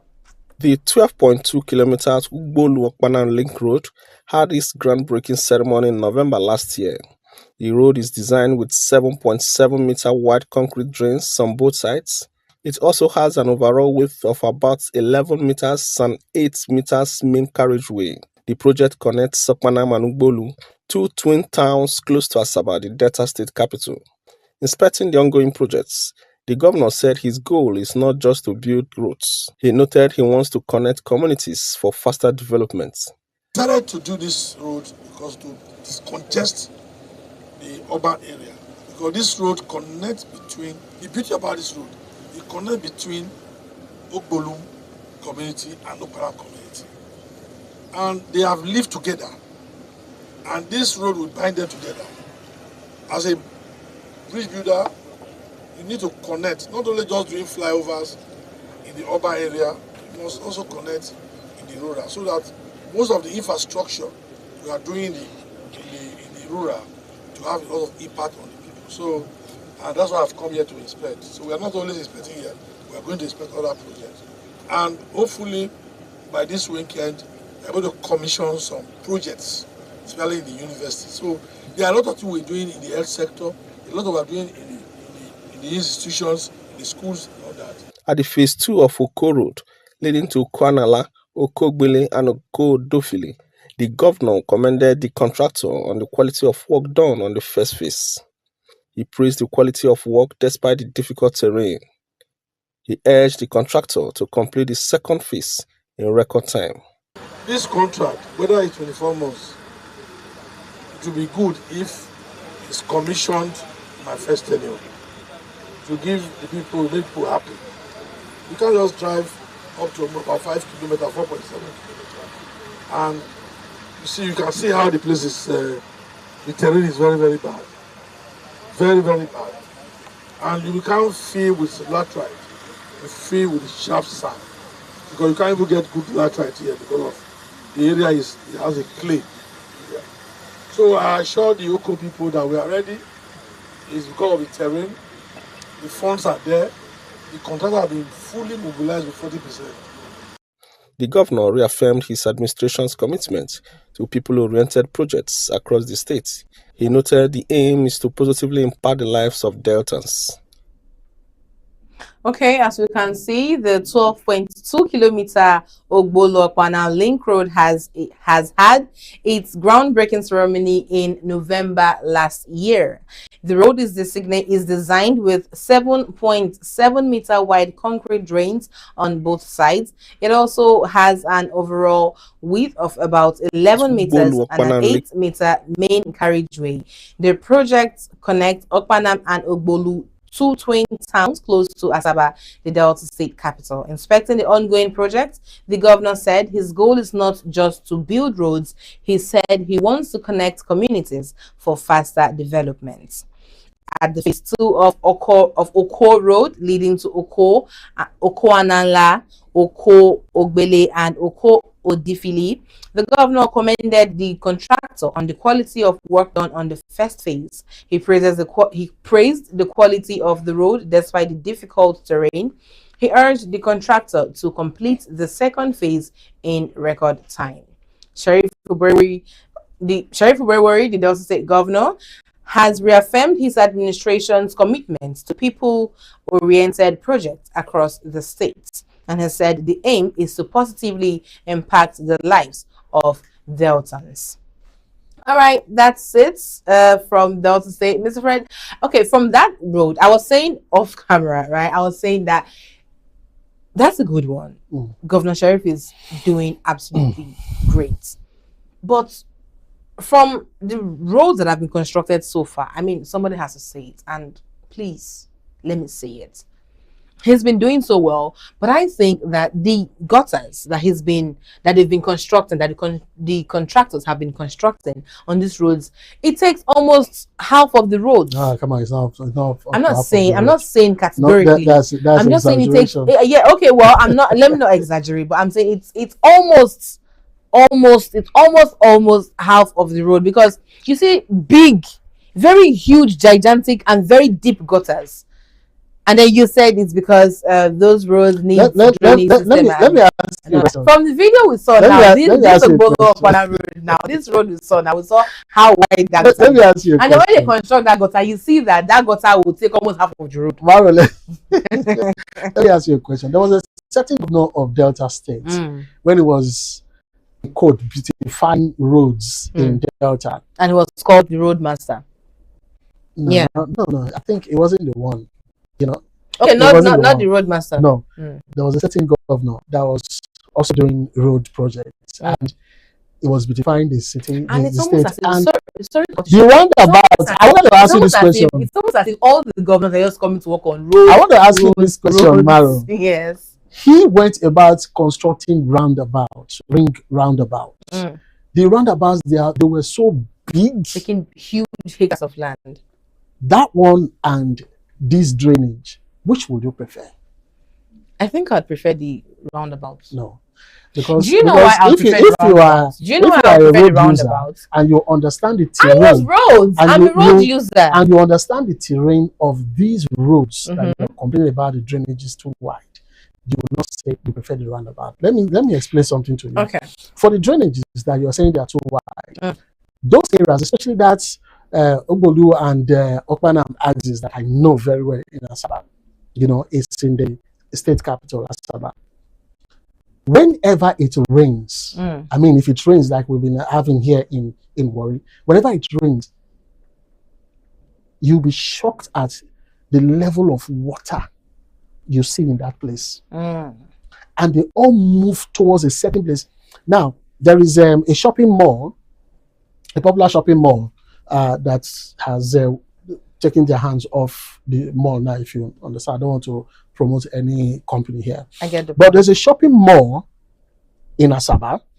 From that shopping mall down to Okpanam, when it rains, because there's a police station along that road too. Whenever it rains, you can't access it. Tricyclists can't access that road because of how flooded it will be. You will not know where is the drainage and where is the major road. We have lost lives on that road. So when because these roads I'm talking about, this particular one, at this part now, and the police station, they are well-tarred roads. The drainages are well.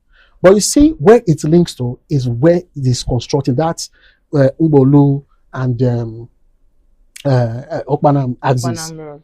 That's where the thing will now main go problem and is. settle, because there's not enough drainage. Because the drainages we have, let me know, you say drainages, gutter, that at that time they have is just very, very narrow. Very narrow. And Now, then so the what they water are doing now, comes out and yeah, so what they are exposes. doing now is not only a little bit wider than the former, it's even deeper than the Deeper. former. Yes, I don't have an issue like that area now. You said is an actually dangerous road. The flood is and something else it's there. it's a waterlogged and swampy area. Yeah. I'm talking about the roads, some other roads, right, that has been constructed so far. Like just mentioned. Like this PTI axis, this Okay. PTI road, the gutter on PTI road or the drainage system on PTI road is very deep, Good. very dangerous. No, they're not. The reason why I say very dangerous is they are very big and there are no they don't have, how do I put it? They don't have the slabs to cover to cover them. They will cover them.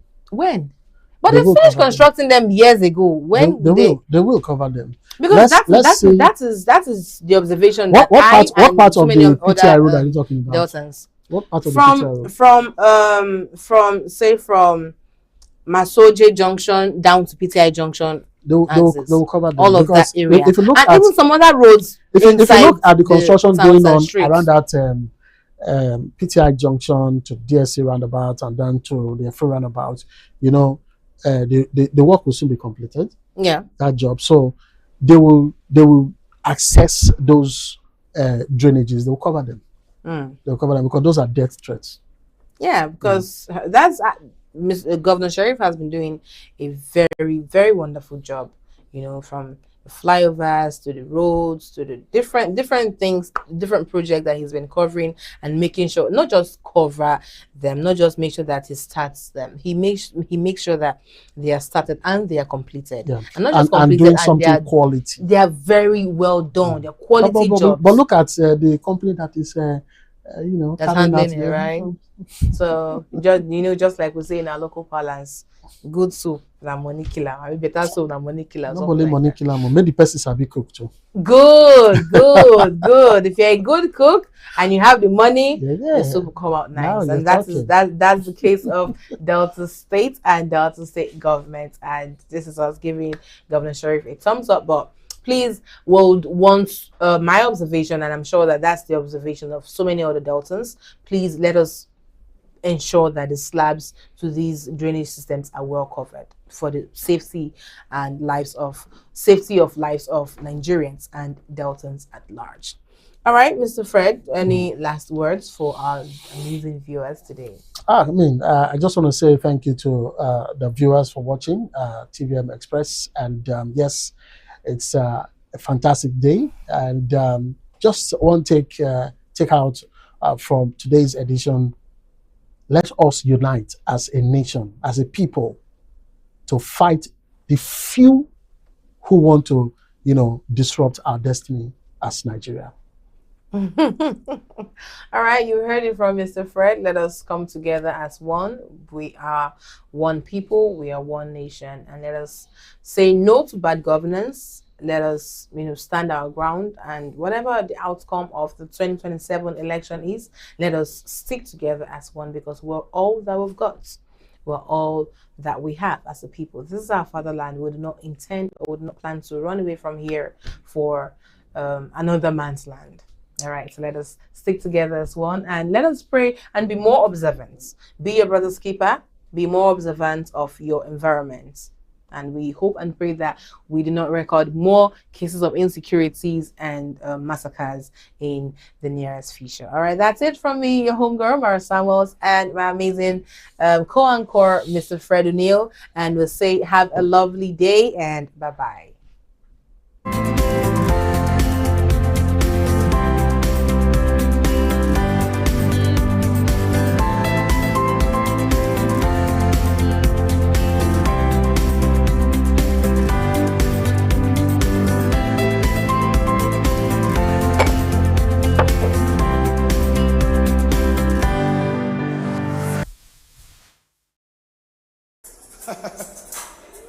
Ah.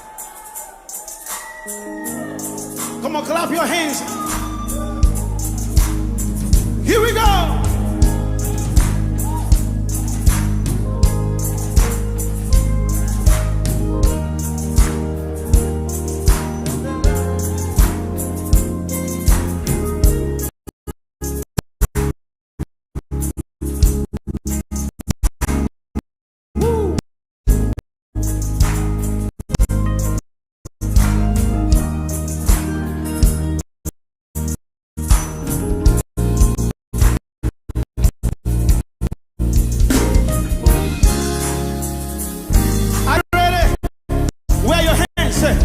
I lift my hands.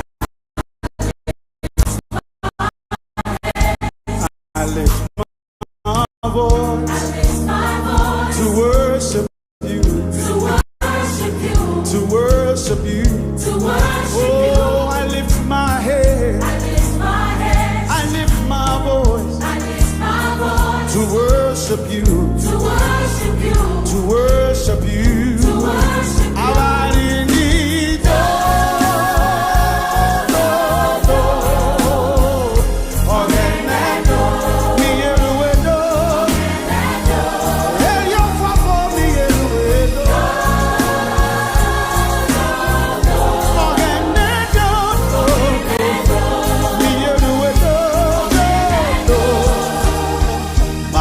I raise, my voice I raise, to worship you, to worship you. My hands I raise, my voice I raise, to worship you, to worship you.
global headlines, and the moments that matter.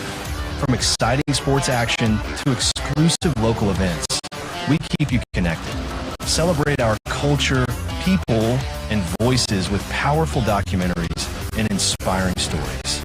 Experience premium entertainment, from trending music to urban lifestyle and beyond. Grow your spirit with life-changing messages and uplifting perspectives. Lead the way with bold conversations, fresh ideas, and thought-provoking shows. Wherever you are, whenever you want. Watch TVM on all your devices. TVM, your world, your network.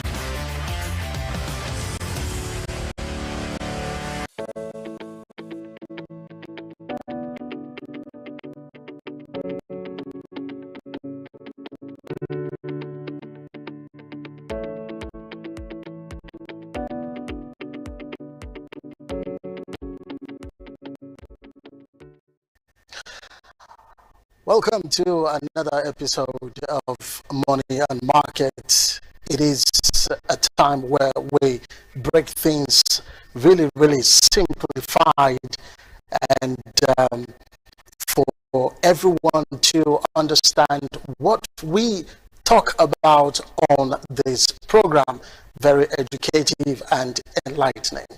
And today we will be looking at something that is very common in the news space, especially when it comes to business news. We have heard even up down to the market women, they've heard the acronym GDP. Yes, GDP this, GDP that. And for most Nigerians, they don't even know what this actually stands for. But we'll be breaking things really nicely today to let you know what GDP is all about. Well, the Nigerians are struggling when it comes to the economic reality of things. But like I said, we will take a look at one very good thing that affects the economy when it comes to annual statistics. Well, let's go deep into what GDP is all about. GDP is an acronym for Gross Domestic Product. It simply means what the total value of what a country produces in a particular year, given a particular year. All right, now these include farm produce, like food, goods from factories, services that are seen in transport, telecoms, banking, market trading, and of course tailoring, hairdressing, even up to your POS business. So if Nigeria produces more goods and services, then you begin to hear the narrative saying the GDP is going up or has risen. If production slows down, then you will hear the other narrative that was saying the GDP has fallen or is down. We'll take a critical look, for instance, an instance right now to buttress what we just talked about, like Nigeria being a big or a large market where we have buyers, so many in the space, and of course sellers are there also doing business, selling as it were, and then money is moving around.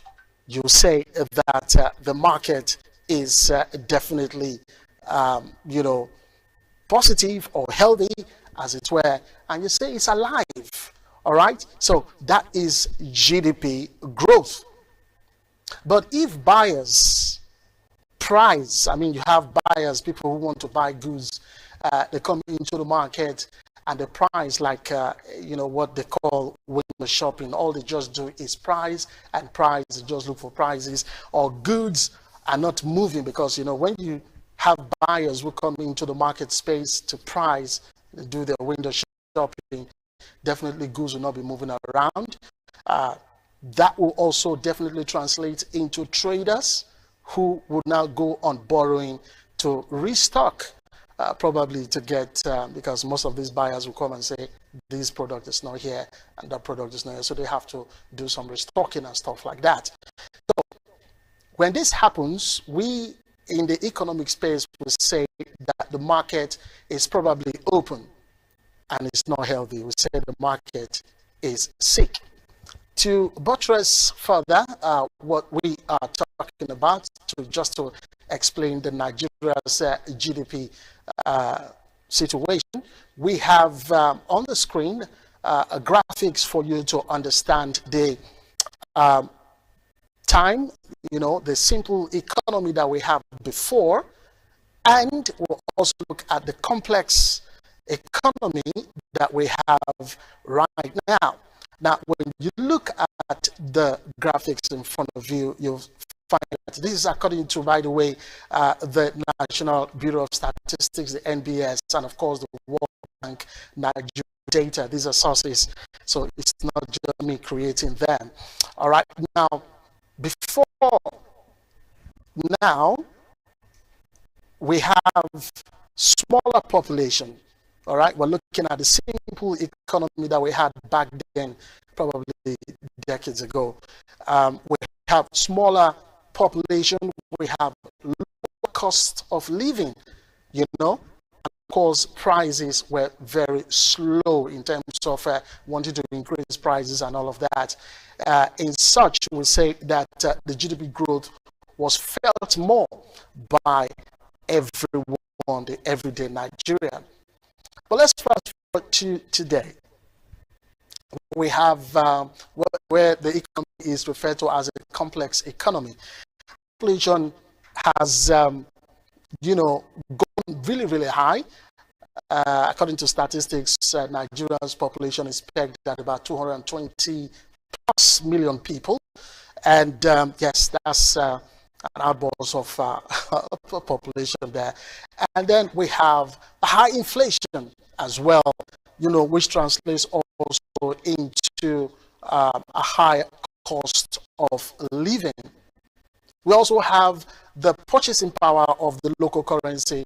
We talked about this one in one of our episodes, where you now have your weak purchasing power.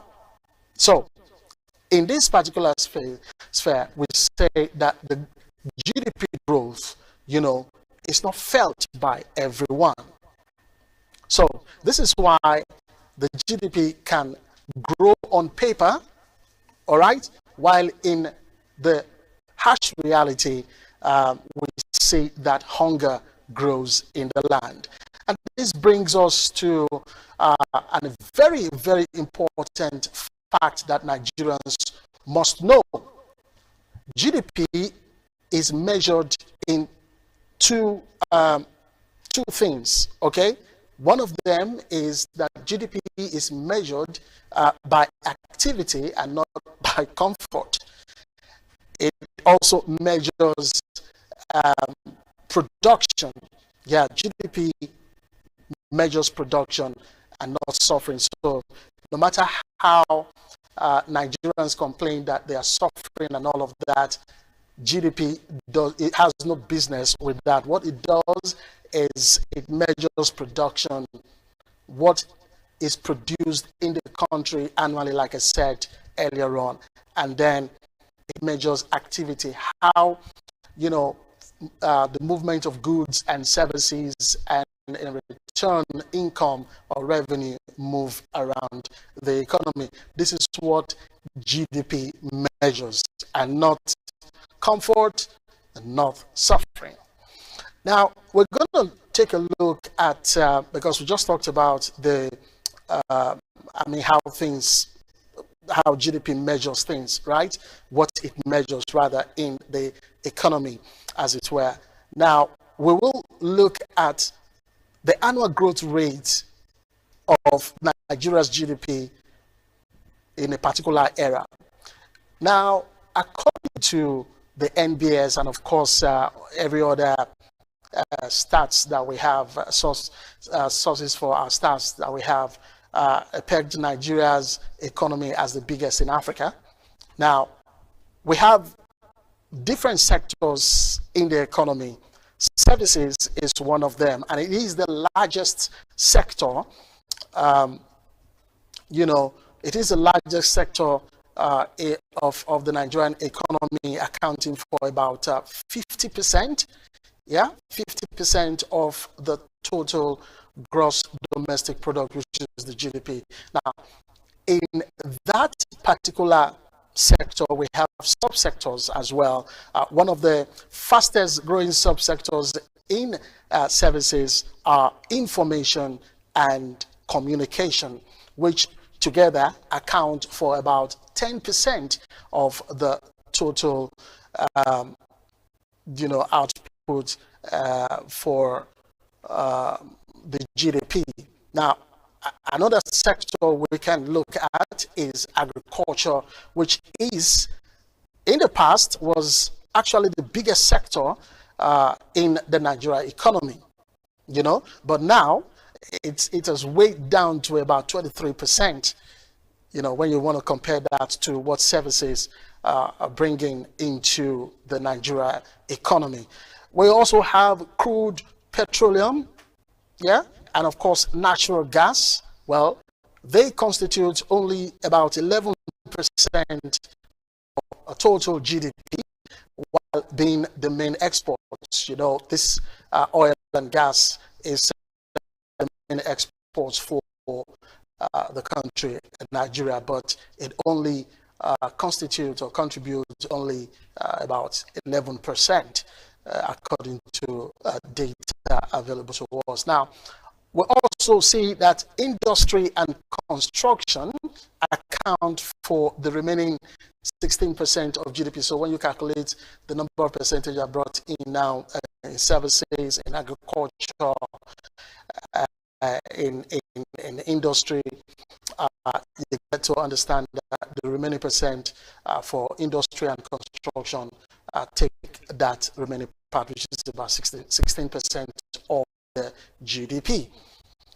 All right, so for Nigerian GDP growth in the third quarter of 2025, we saw a kind of slowing down in the growth, but economically, you say that the GDP remains solid. Now, I will break this down. Let's look at year-on-year, the third quarter of 2025. The Nigeria economy grew by 3.98%. That's year-on-year, statistics or calculations right there. And that's a slowing down from what we saw in the same period in the third quarter of 2024. Now, this is some mathematical calculations, so I'm trying to break it really down for everyone to understand. Now, in the third quarter of 2024, we saw the Nigerian economy expanded by 4.2%, but as at the third quarter of 2025, that's why I said year-on-year calculation right there, saw a slowing down to 3.98%, which was the strongest. Talking about the third quarter of 2024, we saw that was one of the strongest growth prior to the second quarter of 2021. So in the non-oil sector, let's take away oil and gas now. In the non-oil sector, especially for services and the others, which contributed, like I said, a large chunk of to the GDP, that's about 96.6%. Well, in the third quarter of 2025, that particular non-oil contributed about 3.91% in growth. That's an increase when you compare that to the second quarter of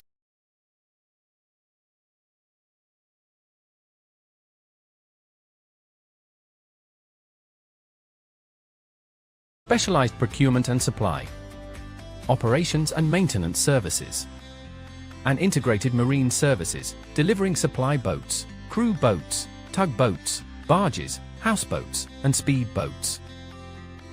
We are proud partners to some of the industry's leading players, including NNPC and its subsidiaries, Seplat Petroleum, First Hydrocarbon Nigeria Limited, ND Western, Saipem Contracting Nigeria Limited, and Lee Engineering and Construction, among others.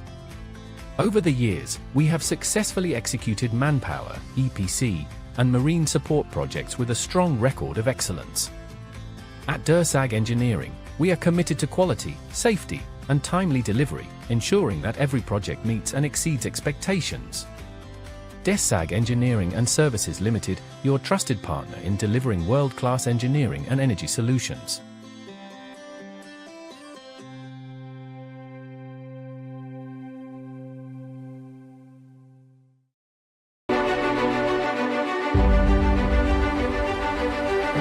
Welcome to St. Augustine's College, Ogara, Delta State, Nigeria. 8 years of academic excellence doesn't just come as a good Nollywood film. It has been a step-by-step rise in academic achievements with back-to-back outstanding performances in both our junior and senior secondary school certificate examinations. Even so, we strive for constant growth, hence our motto which says, "The soul grows by learning." Education is the art and science of learning, and an academic success is achieved by training the mind to reach above its potential. We here at St. Augustine's College also help in training the body through a variety of sporting activities. We have a standard and fully functional volleyball court, football field, badminton court, and a few others which are promoted for co-ed practice. As we all know, intelligence and smarts have often been argued as to which is most important.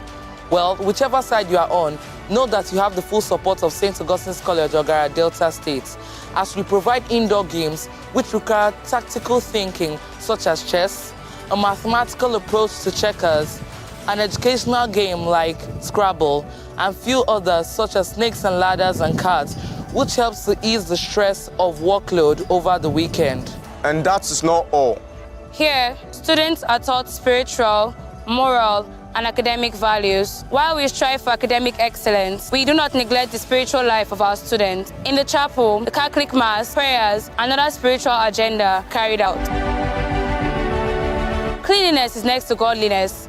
And in our boosted by agriculture, where we saw a rise in agricultural inputs by 3.79% as against 2.82% in the second quarter of 2023. We also saw a contribution of information and communication, though there was a marginal decline in that contribution from that sector.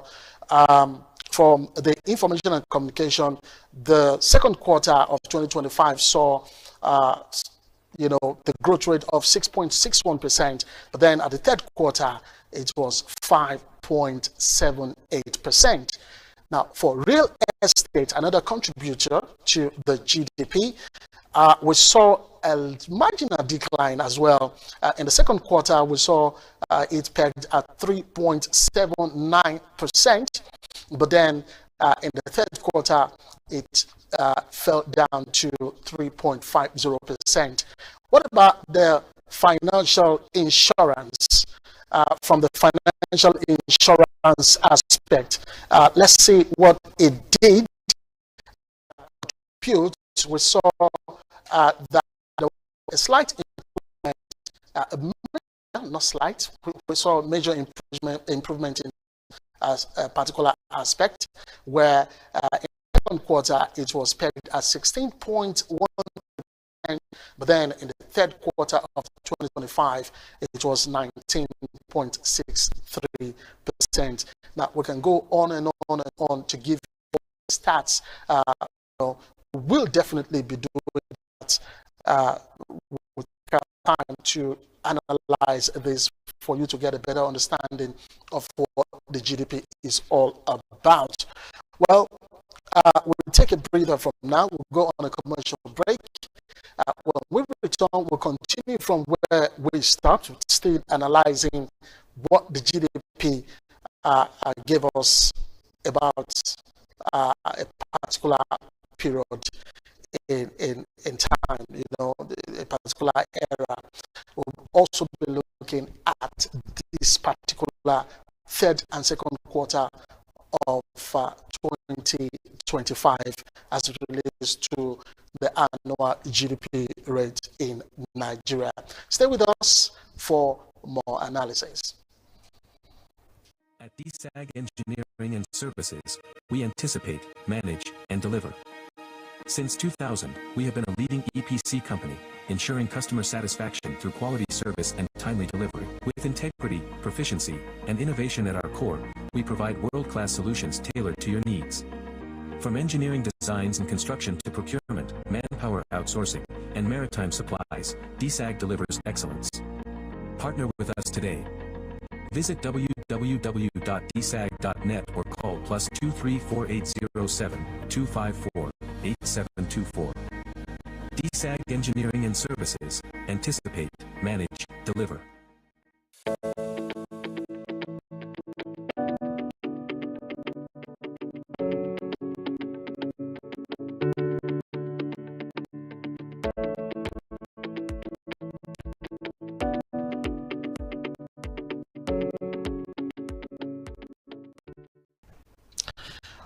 Thanks for still staying with us. We are still talking about the gross domestic product, the GDP, and we were looking at some sectors before we went on that commercial break.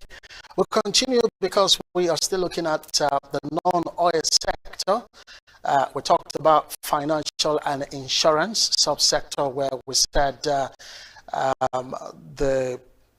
period under review, we saw an improvement in the financial and insurance subsector with an improvement there, 19.63% against 16.13% in the second quarter. And in trade, we also saw a leap, a substantial leap as it is, from 1.29% to 1.98%. And construction also saw a marginal increase as well, from 5.27% to 5.57%. And last but not the least is manufacturing, where we saw a kind of decline from the previous 1.60% now to 1.25%. Let's look at the oil sector now, where there was an expansion of about 8.84%, 5.84%. That was the expansion, and that's a sharp decline, very sharp deceleration from the oil sector, because the previous period saw 20.46%, so that's a really huge deficit right there. Talking about the previous period, we saw 20.46% against what we now have, which is about 5.4%. Now, according to the statistics before us, the oil sector, especially from the NNPC, the crude oil production reached about 1.64 million barrels per day in the third quarter of 2025, and this is, below 1.68 million barrel per day recorded in the second quarter of 2025. But then it's also higher when you compare the third quarter of 2024, where we saw the production of 1.47 million barrels per day. So you put side by side what we have as of the third quarter of 2025 in terms of oil production. You say that's year on year. It is where we have 1.68 million BPD or barrel per day as against of 2024, which we saw 1.4 million barrels per day.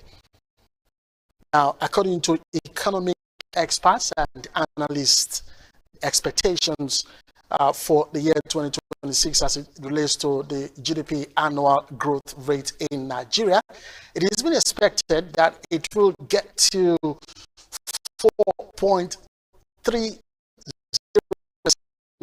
the end of the first quarter of 2026. And you know, the first quarter is from January to March 2020.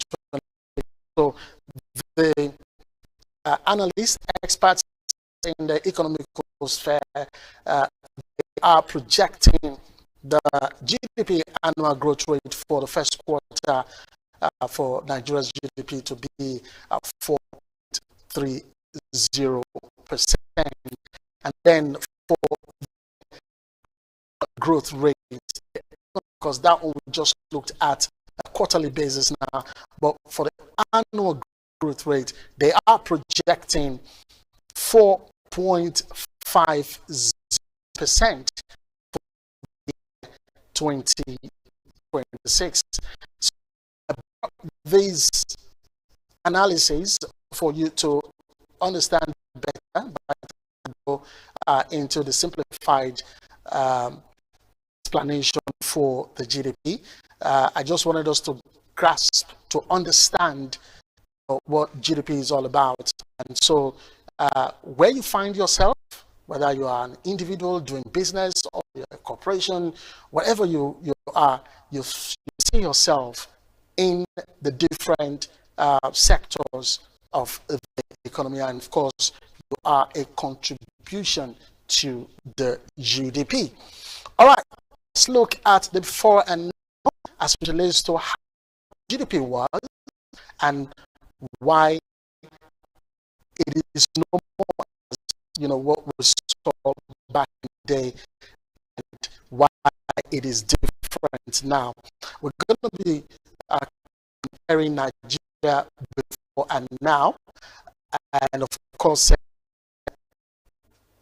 when we back then when we talked about GDP growth, we were looking more at jobs creation, you know, more jobs.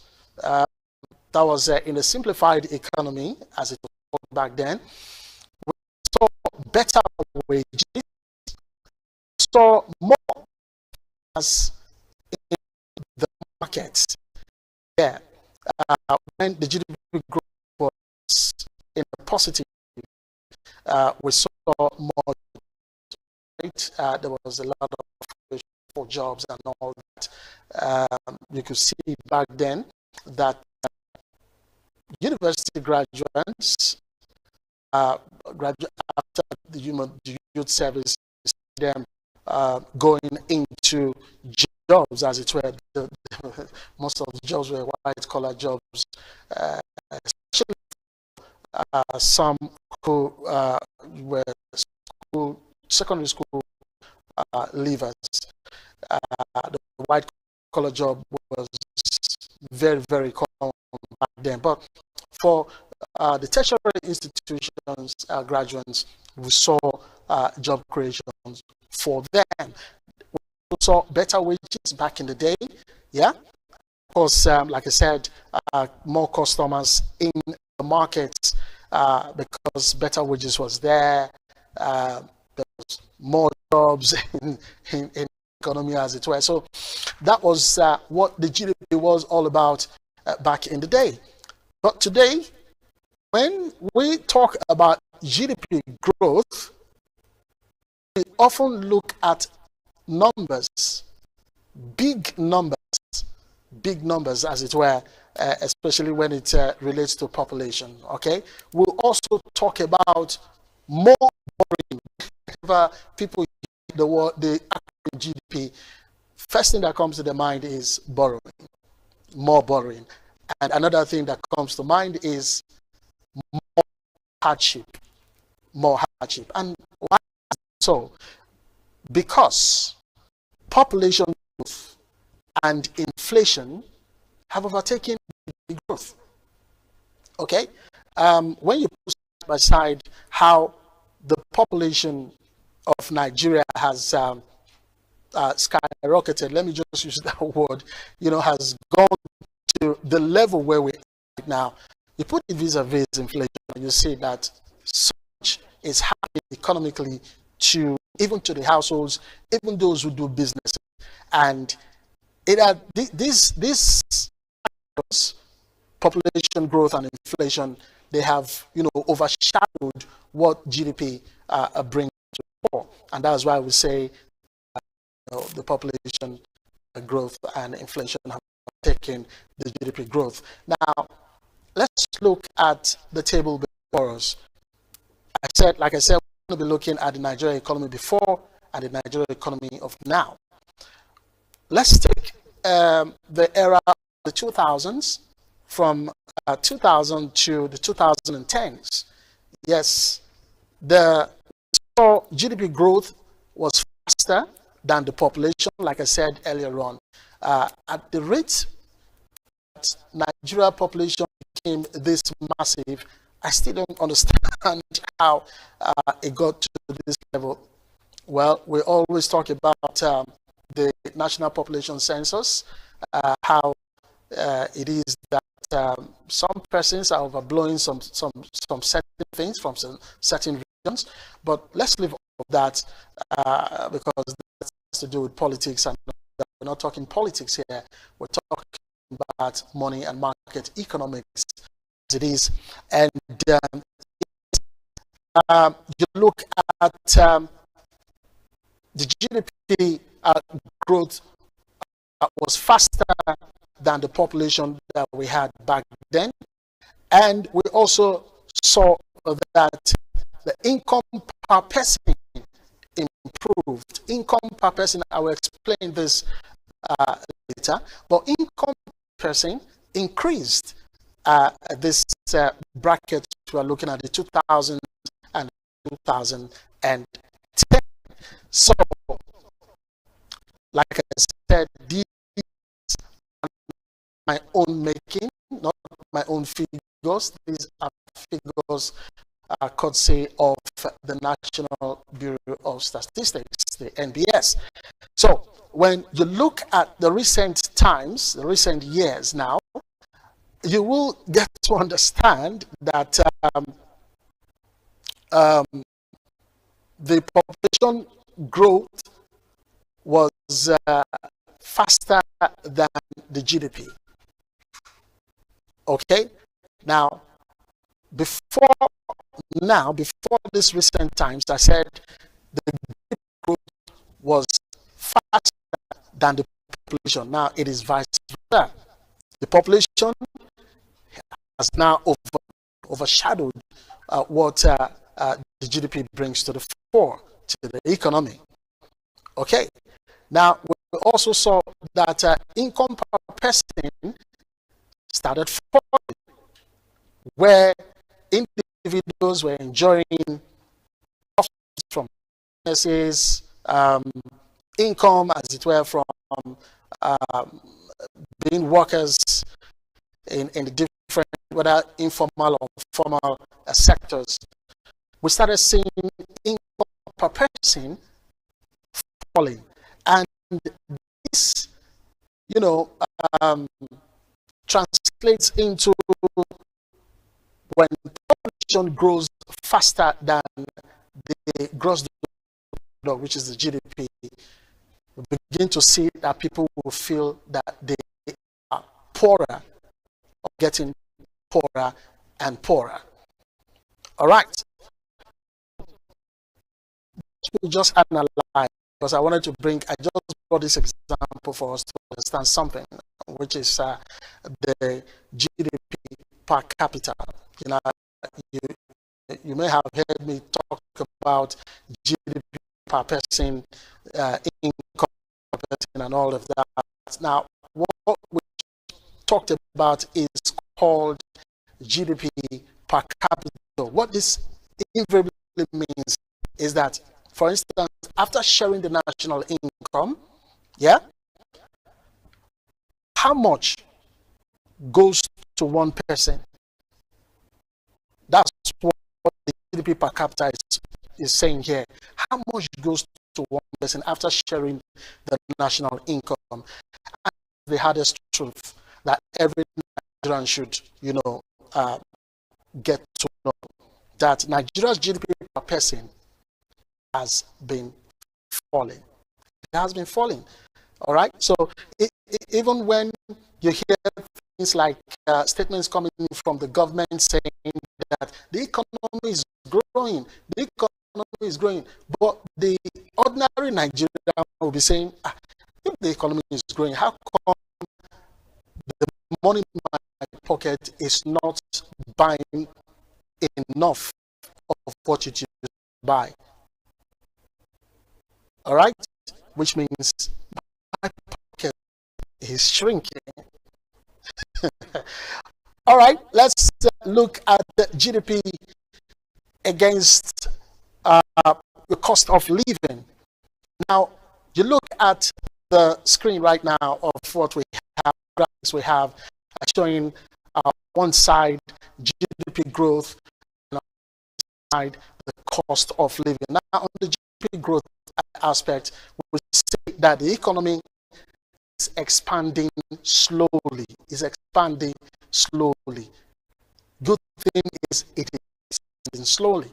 But when you look at the cost of living in relation to this expansion, you see that food prices keep rising fast, and transport costs, keep rising, and of course, rentage, your rents keep rising. So you see that the cost of living is rising faster than the GDP. Okay, now, like I said, all these coming courtesy of the NBS inflation report and of course the CBN economic data. What is the market reality about this? Traders sell, but they don't profit. Workers earn, but they cannot save. Small and medium enterprises, they survive. They're just there in the market space, but they cannot expand. In all of this, you also see that the GDP is growing, but expenses keep eating. The fabric of these that I just mentioned, and of course, expenses grow faster than the GDP. All right, so we'll take another short break from this discussion, and when we return, we'll be looking at who actually benefits from the GDP growth, who doesn't. But mind you, GDP, like you said, is what we produce as a nation in a year. The value of what we produce in a year, that's what GDP is all about. So you really cannot be saying that it is GDP is all about the government. So you are also involved. All right, when we come back, like I said, look at who benefits from the gross domestic product growth. Stay with us. SAG Engineering and Services, manage and deliver. Since 2000, we have been a leading EPC company, ensuring customer satisfaction through quality service and timely delivery. With integrity, proficiency, and innovation at our core, we provide world-class solutions tailored to your needs. From engineering designs and construction to procurement, manpower outsourcing, and maritime supplies, these delivers excellence. Partner with us today. Visit www.dsag.net or call +234 807 254 8724. DSAG Engineering and Services. Manage, deliver.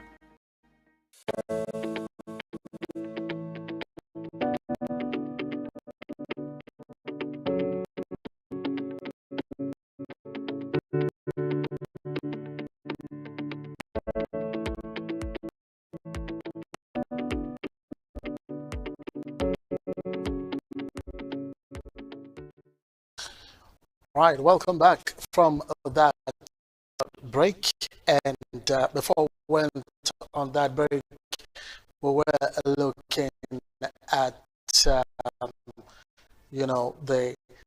before and now, how GDP works in Nigeria, for you to get a picture, probably a clearer picture of what the GDP is all about. We'll also still delve into explaining more for you to understand better what the GDP is all about. But we also said, going on that break, that we'll be looking at who actually benefits from the GDP growth and who doesn't.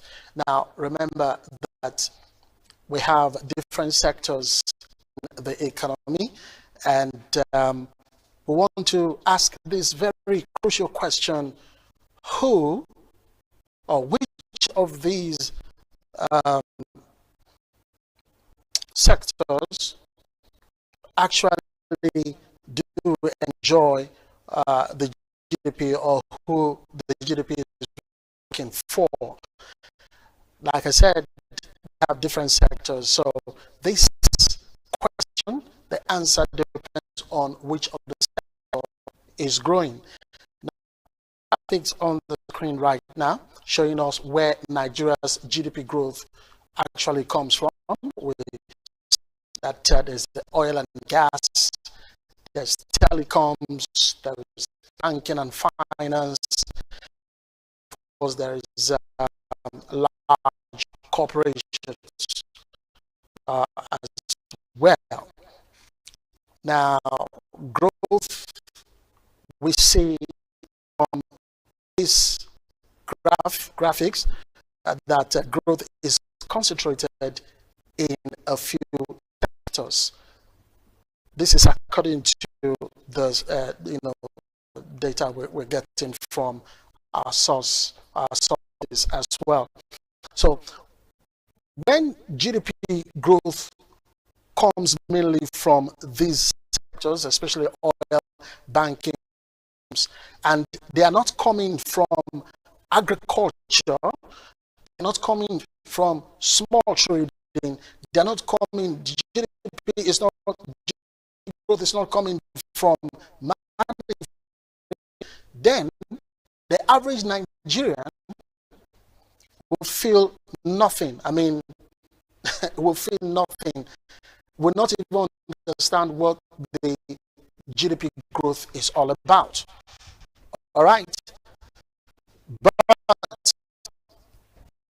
let's look at some examples. Let's look at the middlemen and of course some small traders or some SMEs as it is. For the everyday Nigerian, input costs are high. These are some of the realities. The dollar affects everything, like we said it before previously, that when you go to the market space, the local market, you hear the traders saying, dollar don't go up, dollar don't go up. They don't put money in and stuff like that. So dollar affects everything. And then transport invariably eats up profits.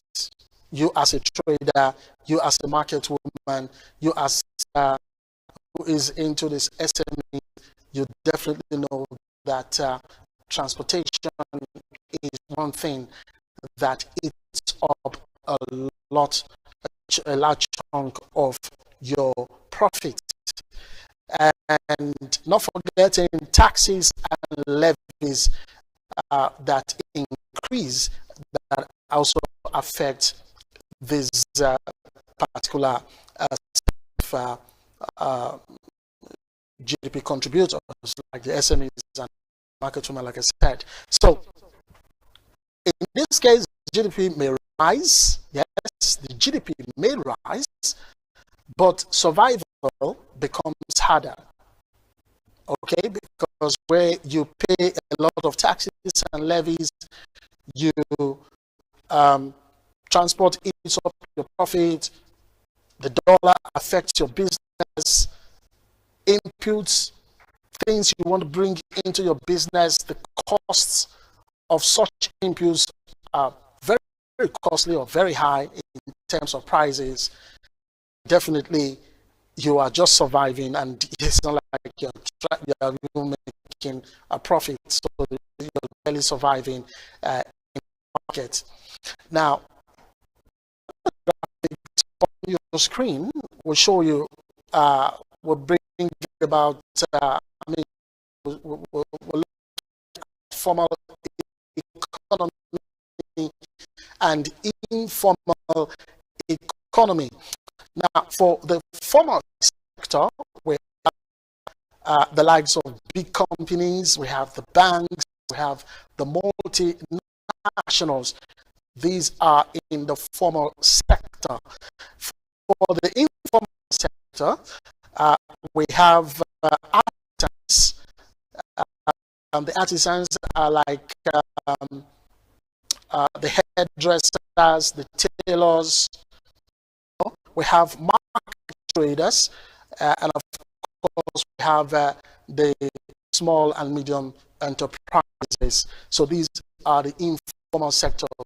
These the formal sector, you see the big difference there. But we'll look at it according to the statistics coming in from the International Labour Organization for Nigeria reports, and of course the NBS labor force data. They say that about 80% of Nigerians work in the informal sector. Now check that out again. The informal sector, we have market traders, we have artisans like the cobblers, or what you call shoes. You have your hairdresser, you have your tailors. These are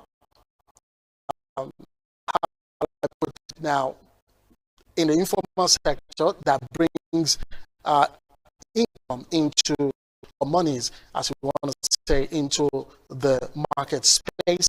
And you look at market traders who sell foods, foods in the market, and then SMEs as well.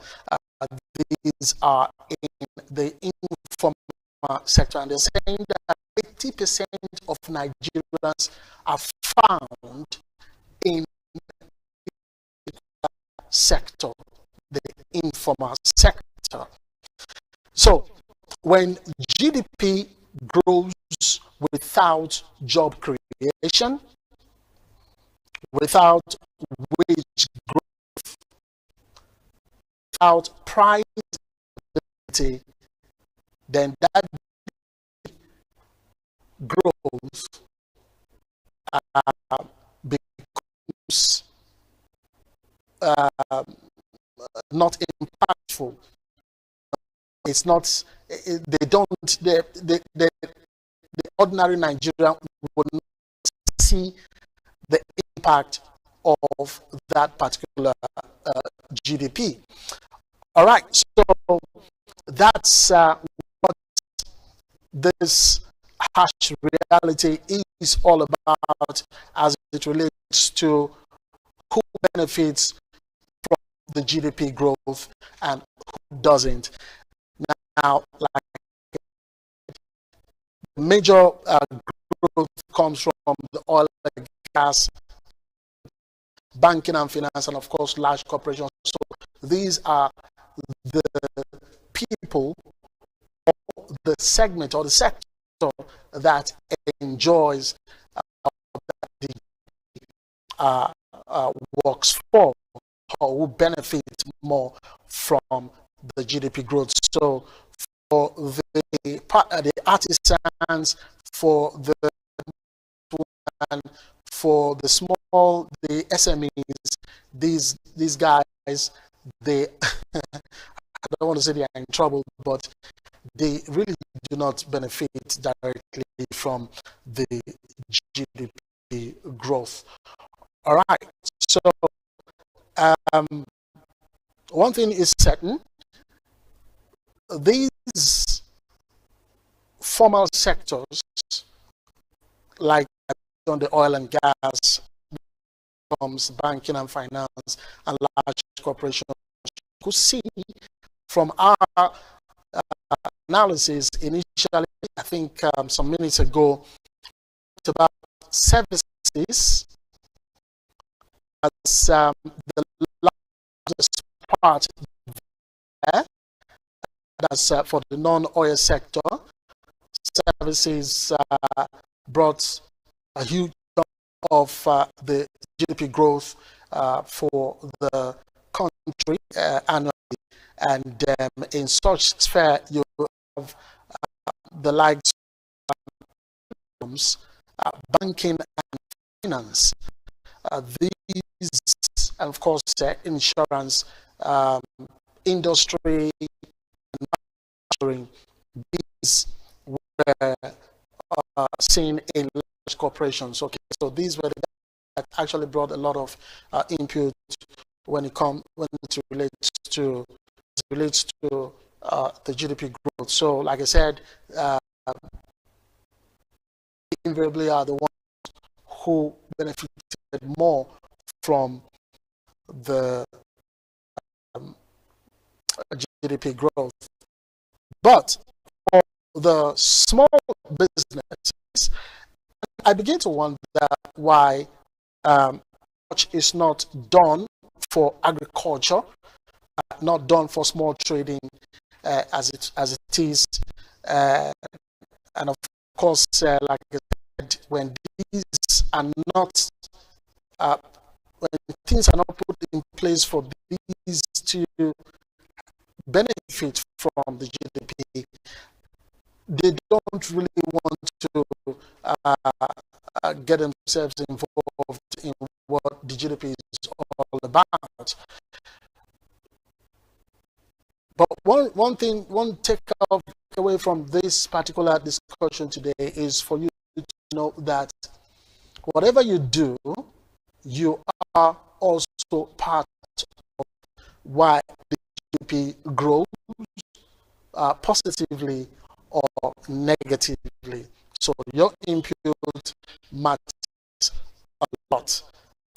The statistics we had earlier on, like I said, about 90%, 96.6% of contribution to the GDP came from the non-oil sector. Even Nigeria economy depended largely on the exportation of oil. We still saw that oil, as it is, didn't really contribute much to the growth.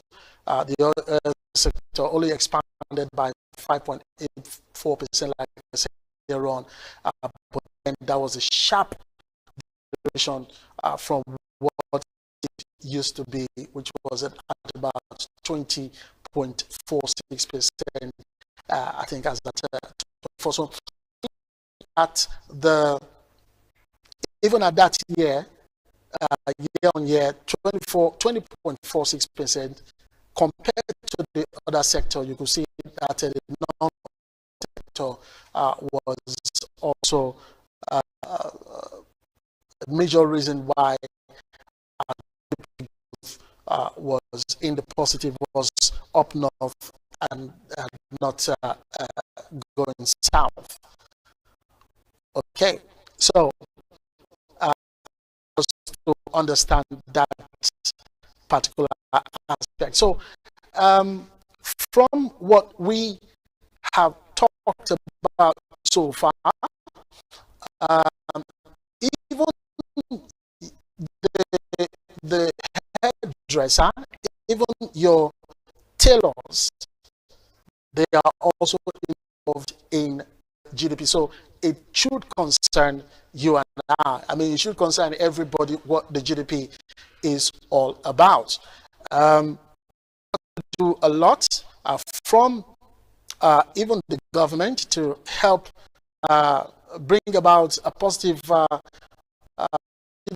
growth, all right, by encouraging the different things. We'll look into that, by the way, different things for the formal and, of course, the informal economy. Okay, so we will take a short break pretty soon. And when we come back, we'll be looking at what should the GDP really mean.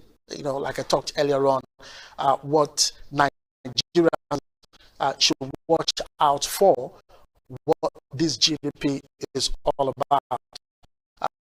Better understand, like earlier on, we'll look at what matters if we cannot be depending on what's coming in from the GDP, what other areas we can look at to improving the GDP.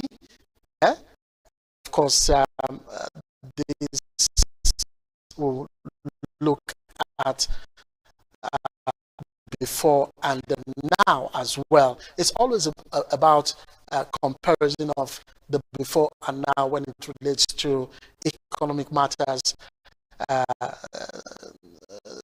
The GDP not being exempted here. So we'll look at how whatever the government says as relating to GDP press statement, it should be reflective, you know, in every part of the economy, up to the trader in the market to get to understand, yes, my contribution is the reason why the government is saying there is an improvement in the growth of the GDP. All right, we'll take this breather now. When we return, we'll be rounding up on the GDP as it is. Stay with us. At DSAG Engineering and Services, we anticipate, manage, and deliver. Since 2000, we have been a leading EPC company, ensuring customer satisfaction and timely delivery. With integrity, proficiency, and innovation at our core, we provide world-class solutions tailored to your needs.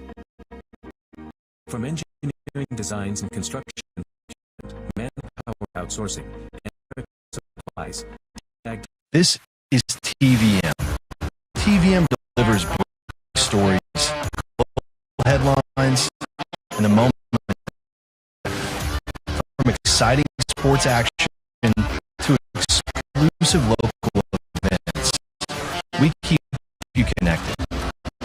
Celebrate our culture, people, and voices with powerful documentaries and inspiring stories. Experience premium entertainment, from trendy music to urban lifestyle and beyond. Grow your spirit with life-changing messages and uplifting perspectives. Lead the way with bold conversations, fresh ideas, provoking shows. Wherever you are, whenever you want, watch TVM on all your devices. TVM, your network.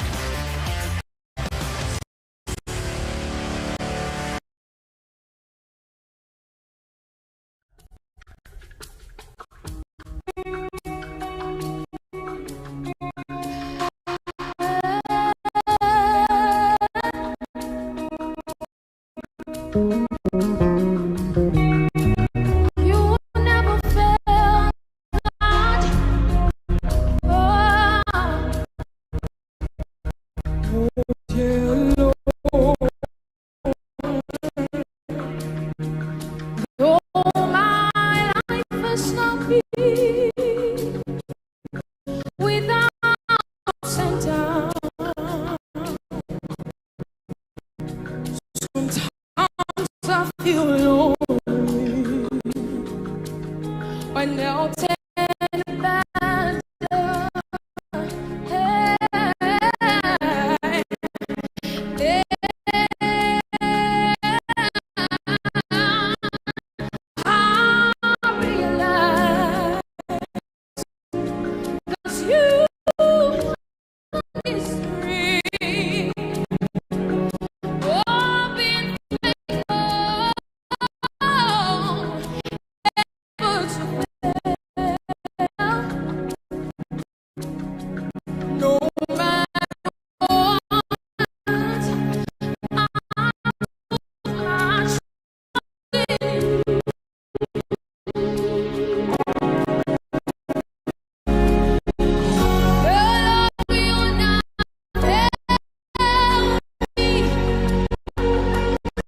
Can't you see him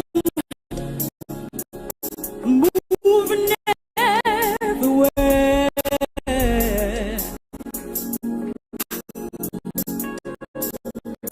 Can't you see the love feel the tempo, the tempo?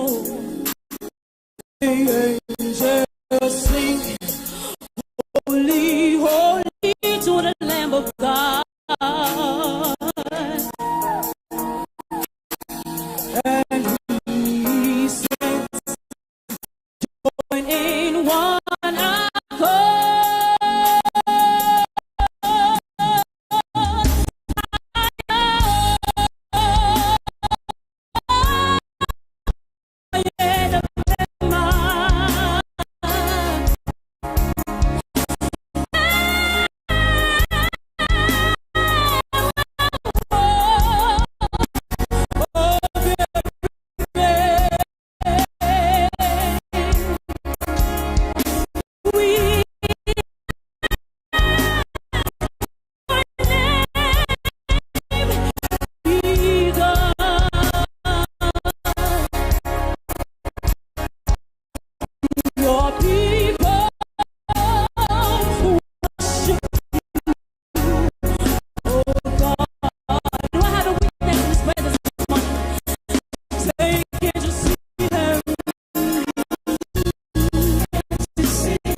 is TVM.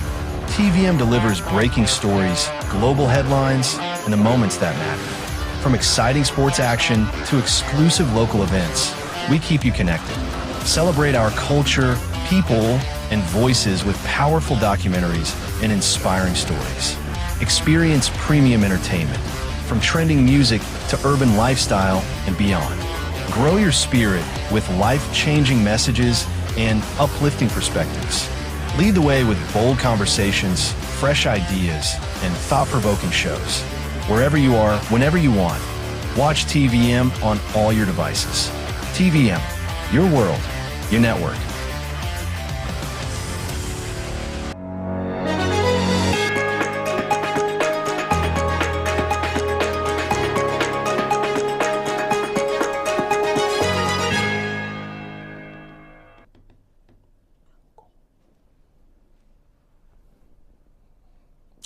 Hello, good afternoon. Welcome to TVM's Business Update. I am Fred O'Neill. The federal government has reaffirmed its commitment to strengthening the micro, small, and medium enterprises MSME ecosystem through enhanced collaboration among government agencies and development partners, officials said after a high-level meeting in Abuja. The Vice President Kashim Shettima chaired the meeting at the Presidential Villa, which included senior government officials, development partners, and private sector players. The forum offered a comprehensive overview of ongoing initiatives to deepen small business support and reflected growing synergy among regulatory and promotional institutions. The Minister of Information and National Orientation, Mohammed Idris, said the MSME ecosystem generated about 250,000 jobs last year, and participants projected that another 300,000 jobs could be added if the current momentum is sustained. He described the progress as clear evidence that broad-based economic reforms are gaining traction. Officials noted that agencies such as the Industrial Training Fund, ITF, the Small and Medium Enterprises Development Agency of Nigeria, SMEDAN, the Nigerian Exports Promotion Council, NEPC, and the Nigerian Investment Promotion Commission, NIPC, are now working as a single team to deliver measurable results. The coordinated approach aims to widen market opportunities, lower lending rates for MSME loans, and streamline institutional support. Now, the government official said strengthened interagency collaboration and expanded financing access could help deepen financial inclusion and broaden economic participation in Nigeria. Now, industrial giant Dangote Group has signed a $400 million contract with engineering firms to supply heavy equipment and key components that will help accelerate expansion work at its Lagos area oil refinery complex.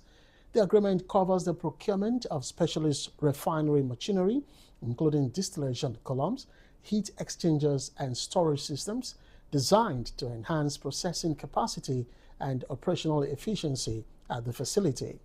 According to company executives, these additions are central to efforts to meet production targets ahead of schedule. The expansion is part of Dangote's broader strategy to expand refining and petrochemicals output, reduce import dependence for refined products, and boost local energy security. With parts of the complex already operational, the additional equipment is expected to improve throughput and support downstream production lines. Now, industry analysts say the deal signals strong investor confidence in Nigeria's refining sector and reflects ongoing private sector contributions to meeting national energy needs. Nigeria's total oil output has declined, falling short of both budget expectations and production targets, data from the Nigerian Upstream Petroleum Regulatory Commission, the NUPRC, shows. According to the regulator's National Liquid Hydrocarbon Production Report, total oil production, including condensate, dropped by 6.3% year-on-year to 1.627 million barrels per day in January 2026, down from 1.737 million barrels per day recorded in January 2025.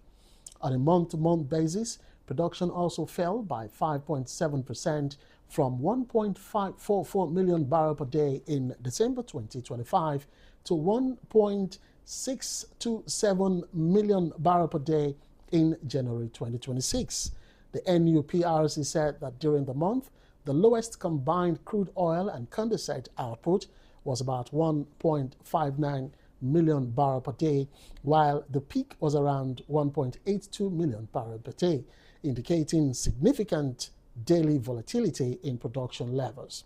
Nigeria's average production also missed the 2026 budget benchmark of 1.84 million barrels per day, which was predicated on a crude price assumption of about $64.85 per barrel and an exchange rate of 1,400 naira to the US dollar. Now, additionally, OPEC reported that Nigeria's crude oil output, excluding condensate, fell by about 5% year-on-year to roughly 1.459 million barrels per day, also short of the 1.5 million barrels per day quota allocated by the oil cartel. Output of condensate alone was about 196,028 barrels per day, the NUPRC added, indicating that Nigeria's upstream sector continues to face challenges in maintaining consistent crude and associated liquids production. Analysts say the production shortfall will likely weigh on government revenues and foreign exchange inflows, underscoring ongoing challenges in the nation's oil-dependent economy. All right, so let's go to pension funds now, because revised equity investment limits for pension funds have injected a potential 5 trillion naira liquidity wave into the Nigerian exchange market, analysts say, following regulatory changes by the Pension Fund Operators Association of Nigeria, PENOP. Under the new guidelines, pension fund administrators are now permitted to increase the portion of their portfolios allocated to equities, a move expected to unlock significant capital that was previously held in fixed income and low-yield instruments. Analysts say this shift could deepen market liquidity and improve pricing efficiency across blue-chip stocks. According to data from Nairametrics, pension funds represent one of the largest pools of long-term institutional capital in Nigeria, and the recalibrated limits are projected to catalyze more active participation from retirement savers in the local capital market. This could benefit sectors such as banking, consumer goods, and oil and gas, which have strong representation on the Nigeria exchange.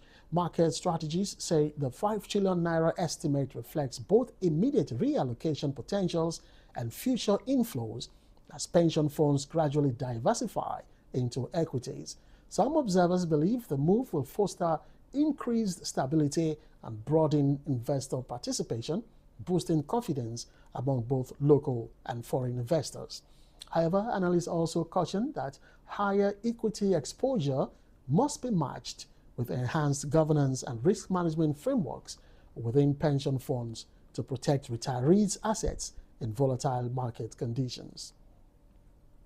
We'll go away from that one now to the Nigerian stocks, which has climbed to fresh multi-year highs last week, with the Nigerian Exchange All-Share Index rising sharply. But analysts are cautioning that the market now shows overbought technical signals that could signal a short-term correction. Now, according to market watchers, the benchmark index's gains were broad-based, driven by increased demand for blue-chip and banking stocks, while other sectors also contributed to market momentum. This surge comes amid optimism around renewed foreign participation and improved liquidity flows on the exchange.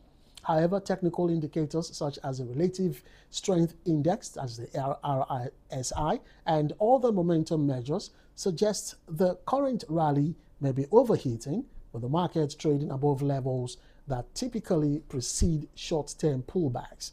Analysts say that while a correction does not necessarily signal a bear turn, investors should exercise caution, especially short-term traders, and monitor macroeconomic indicators that could influence market direction. So despite the overbought signals, some market participants say fundamentals remain supportive for long-term investment, particularly in fundamentally strong stocks with solid earning prospects. All right, let's go to manufacturers now. And of course, players in Nigeria's agricultural sector may soon face interest rates of up to 60%, according to a new report on the implications of current monetary conditions. Now, the analysis highlights how elevated lending costs are affecting cost structures and investment decisions in key productive sectors. The report, published by Economic Observers, shows that access to finance for manufacturers and agri-businesses has become more expensive due to tightening monetary policy measures aimed at curbing inflationary pressures. With commercial lenders passing on higher benchmark rates to borrowers, many firms are struggling to absorb the increased cost of credit. Small and medium-scale farmers in particular are cited as bearing the brunt of rising rates, which can translate, by the way, into higher input costs and lower investment in productivity-enhancing technologies. Experts cited in the report warned that prolonged high interest conditions could dampen output, slow expansion plans, and potentially undermine efforts to strengthen local production and food security. Now, manufacturers contend that high loan costs reduce competitiveness, especially for firms that depend on working capital to sustain operations and meet export opportunities. So for industry stakeholders, they are urging policymakers, to consider targeted credit support and, of course, reduced financing costs and incentives to encourage lending to productive sectors. All right, we'll take a quick break. When we return, business update will continue. Stay with us. Welcome to Dursag Engineering and Services Limited, a trusted name in the oil and gas industry, proudly registered with the Corporate Affairs Commission since the year 2000. We hold several specialized permits with the Department of Petroleum Resources, are accredited with service and product codes by NIPEX, certified by Dun & Bradstreet, and proudly ISO 9001:2015 certified. Our head office is strategically located at 43 Airport Road, Warri, Delta State, Nigeria. At Dursag, our areas of expertise cut across critical sectors, including manpower sourcing and supply, both local and highly trained expatriate personnel, engineering services across civil, electrical, instrumentation, and mechanical works, construction and fabrication works, specialized procurement and supply, operations and maintenance services, and integrated marine services, delivering supply boats, crew boats, tugboats, barges, houseboats, and speed boats. We are proud partners to some of the industry's leading players, including NNPC and its subsidiaries, Seplat Petroleum, First Hydrocarbon Nigeria Limited, ND Western, Saipem Contracting Nigeria Limited, and Lee Engineering and Construction, among others. Over the years, we have successfully executed manpower, EPC, and marine support projects with a strong record of excellence. At Dursag Engineering, we are committed to quality, safety, and timely delivery, ensuring that every project meets and exceeds expectations. Dursag Engineering and Services Limited, your trusted partner in delivering world-class engineering and energy solutions.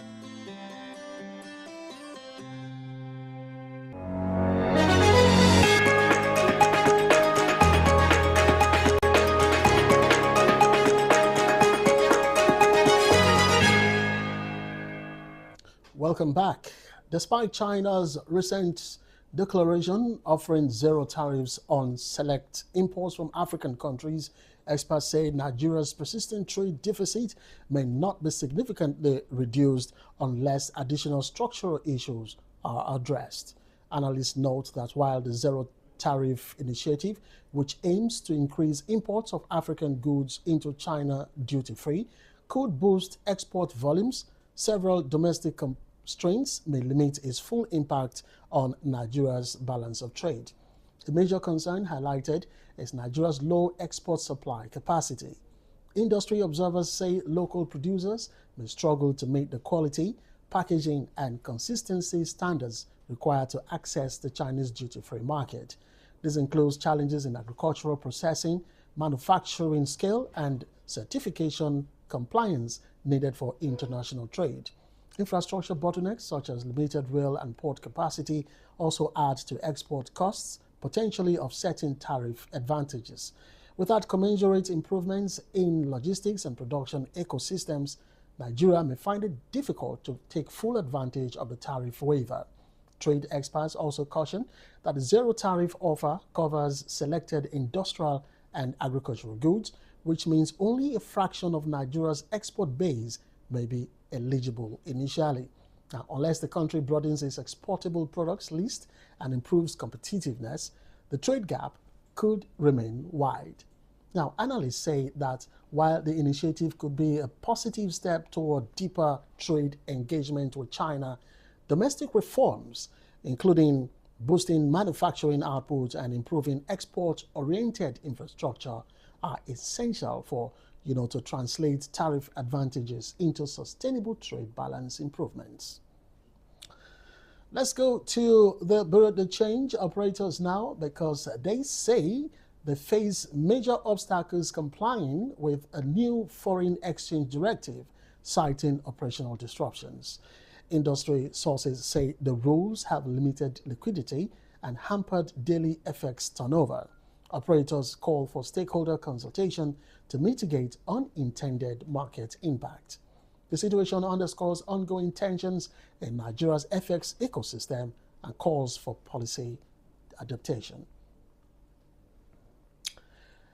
Now let's cross over to neighboring country Ghana, because Ghana has paid approximately $909 million in interest on its domestic debt as part of a government-backed debt exchange program, officials said, in a move aimed at stabilizing its economy amid ongoing fiscal pressures.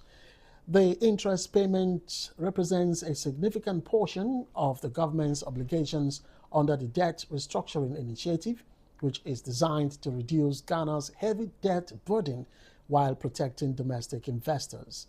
Authorities have been engaging with holders of local government bonds and other instruments to extend maturities and improve sustainability. Ghana's Ministry of Finance said the payment was made on schedule and demonstrates the government's commitment to honoring its obligations under the program. Local pension funds, banks, and other domestic investors holding the exchange debt instruments received their interest disbursements, providing short-term relief to those institutions. The domestic debt exchange was introduced as part of broader economic measures aimed at addressing Ghana's fiscal challenges, which include high public debt ratios and pressures on foreign exchange reserves.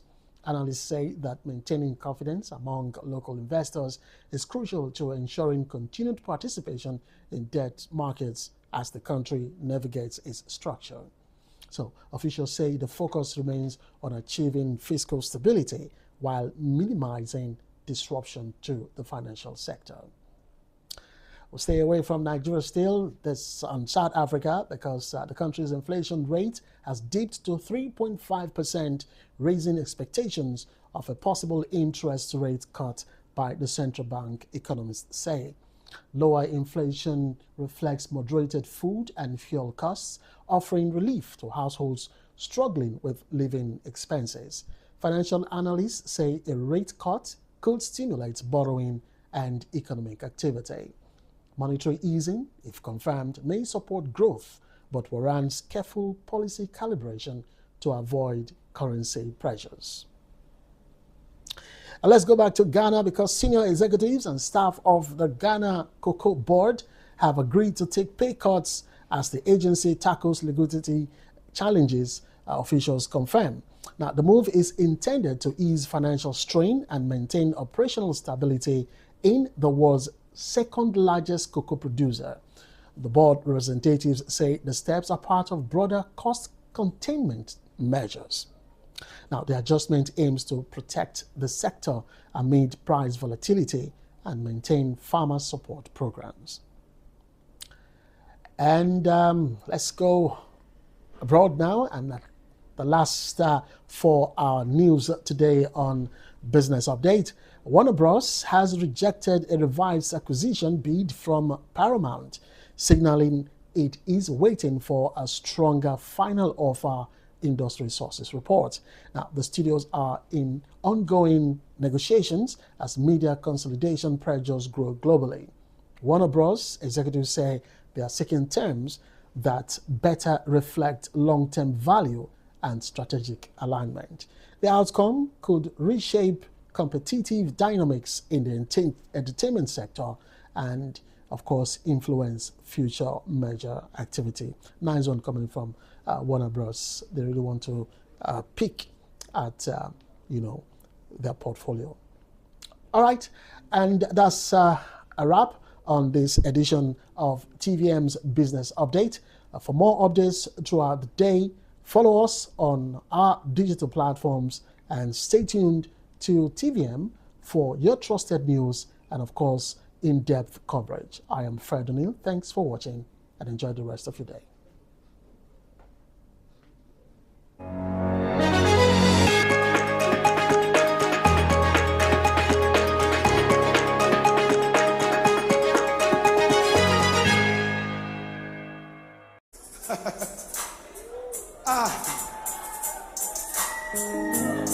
Come on, clap your hands.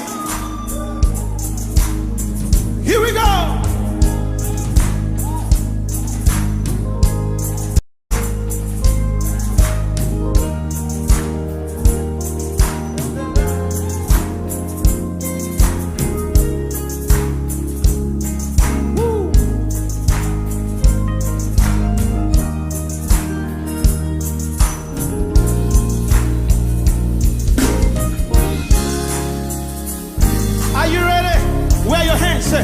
I lift my hands, I lift my voice, to worship you, to worship you. Oh, I lift my head, I lift my voice, to worship you, to worship you.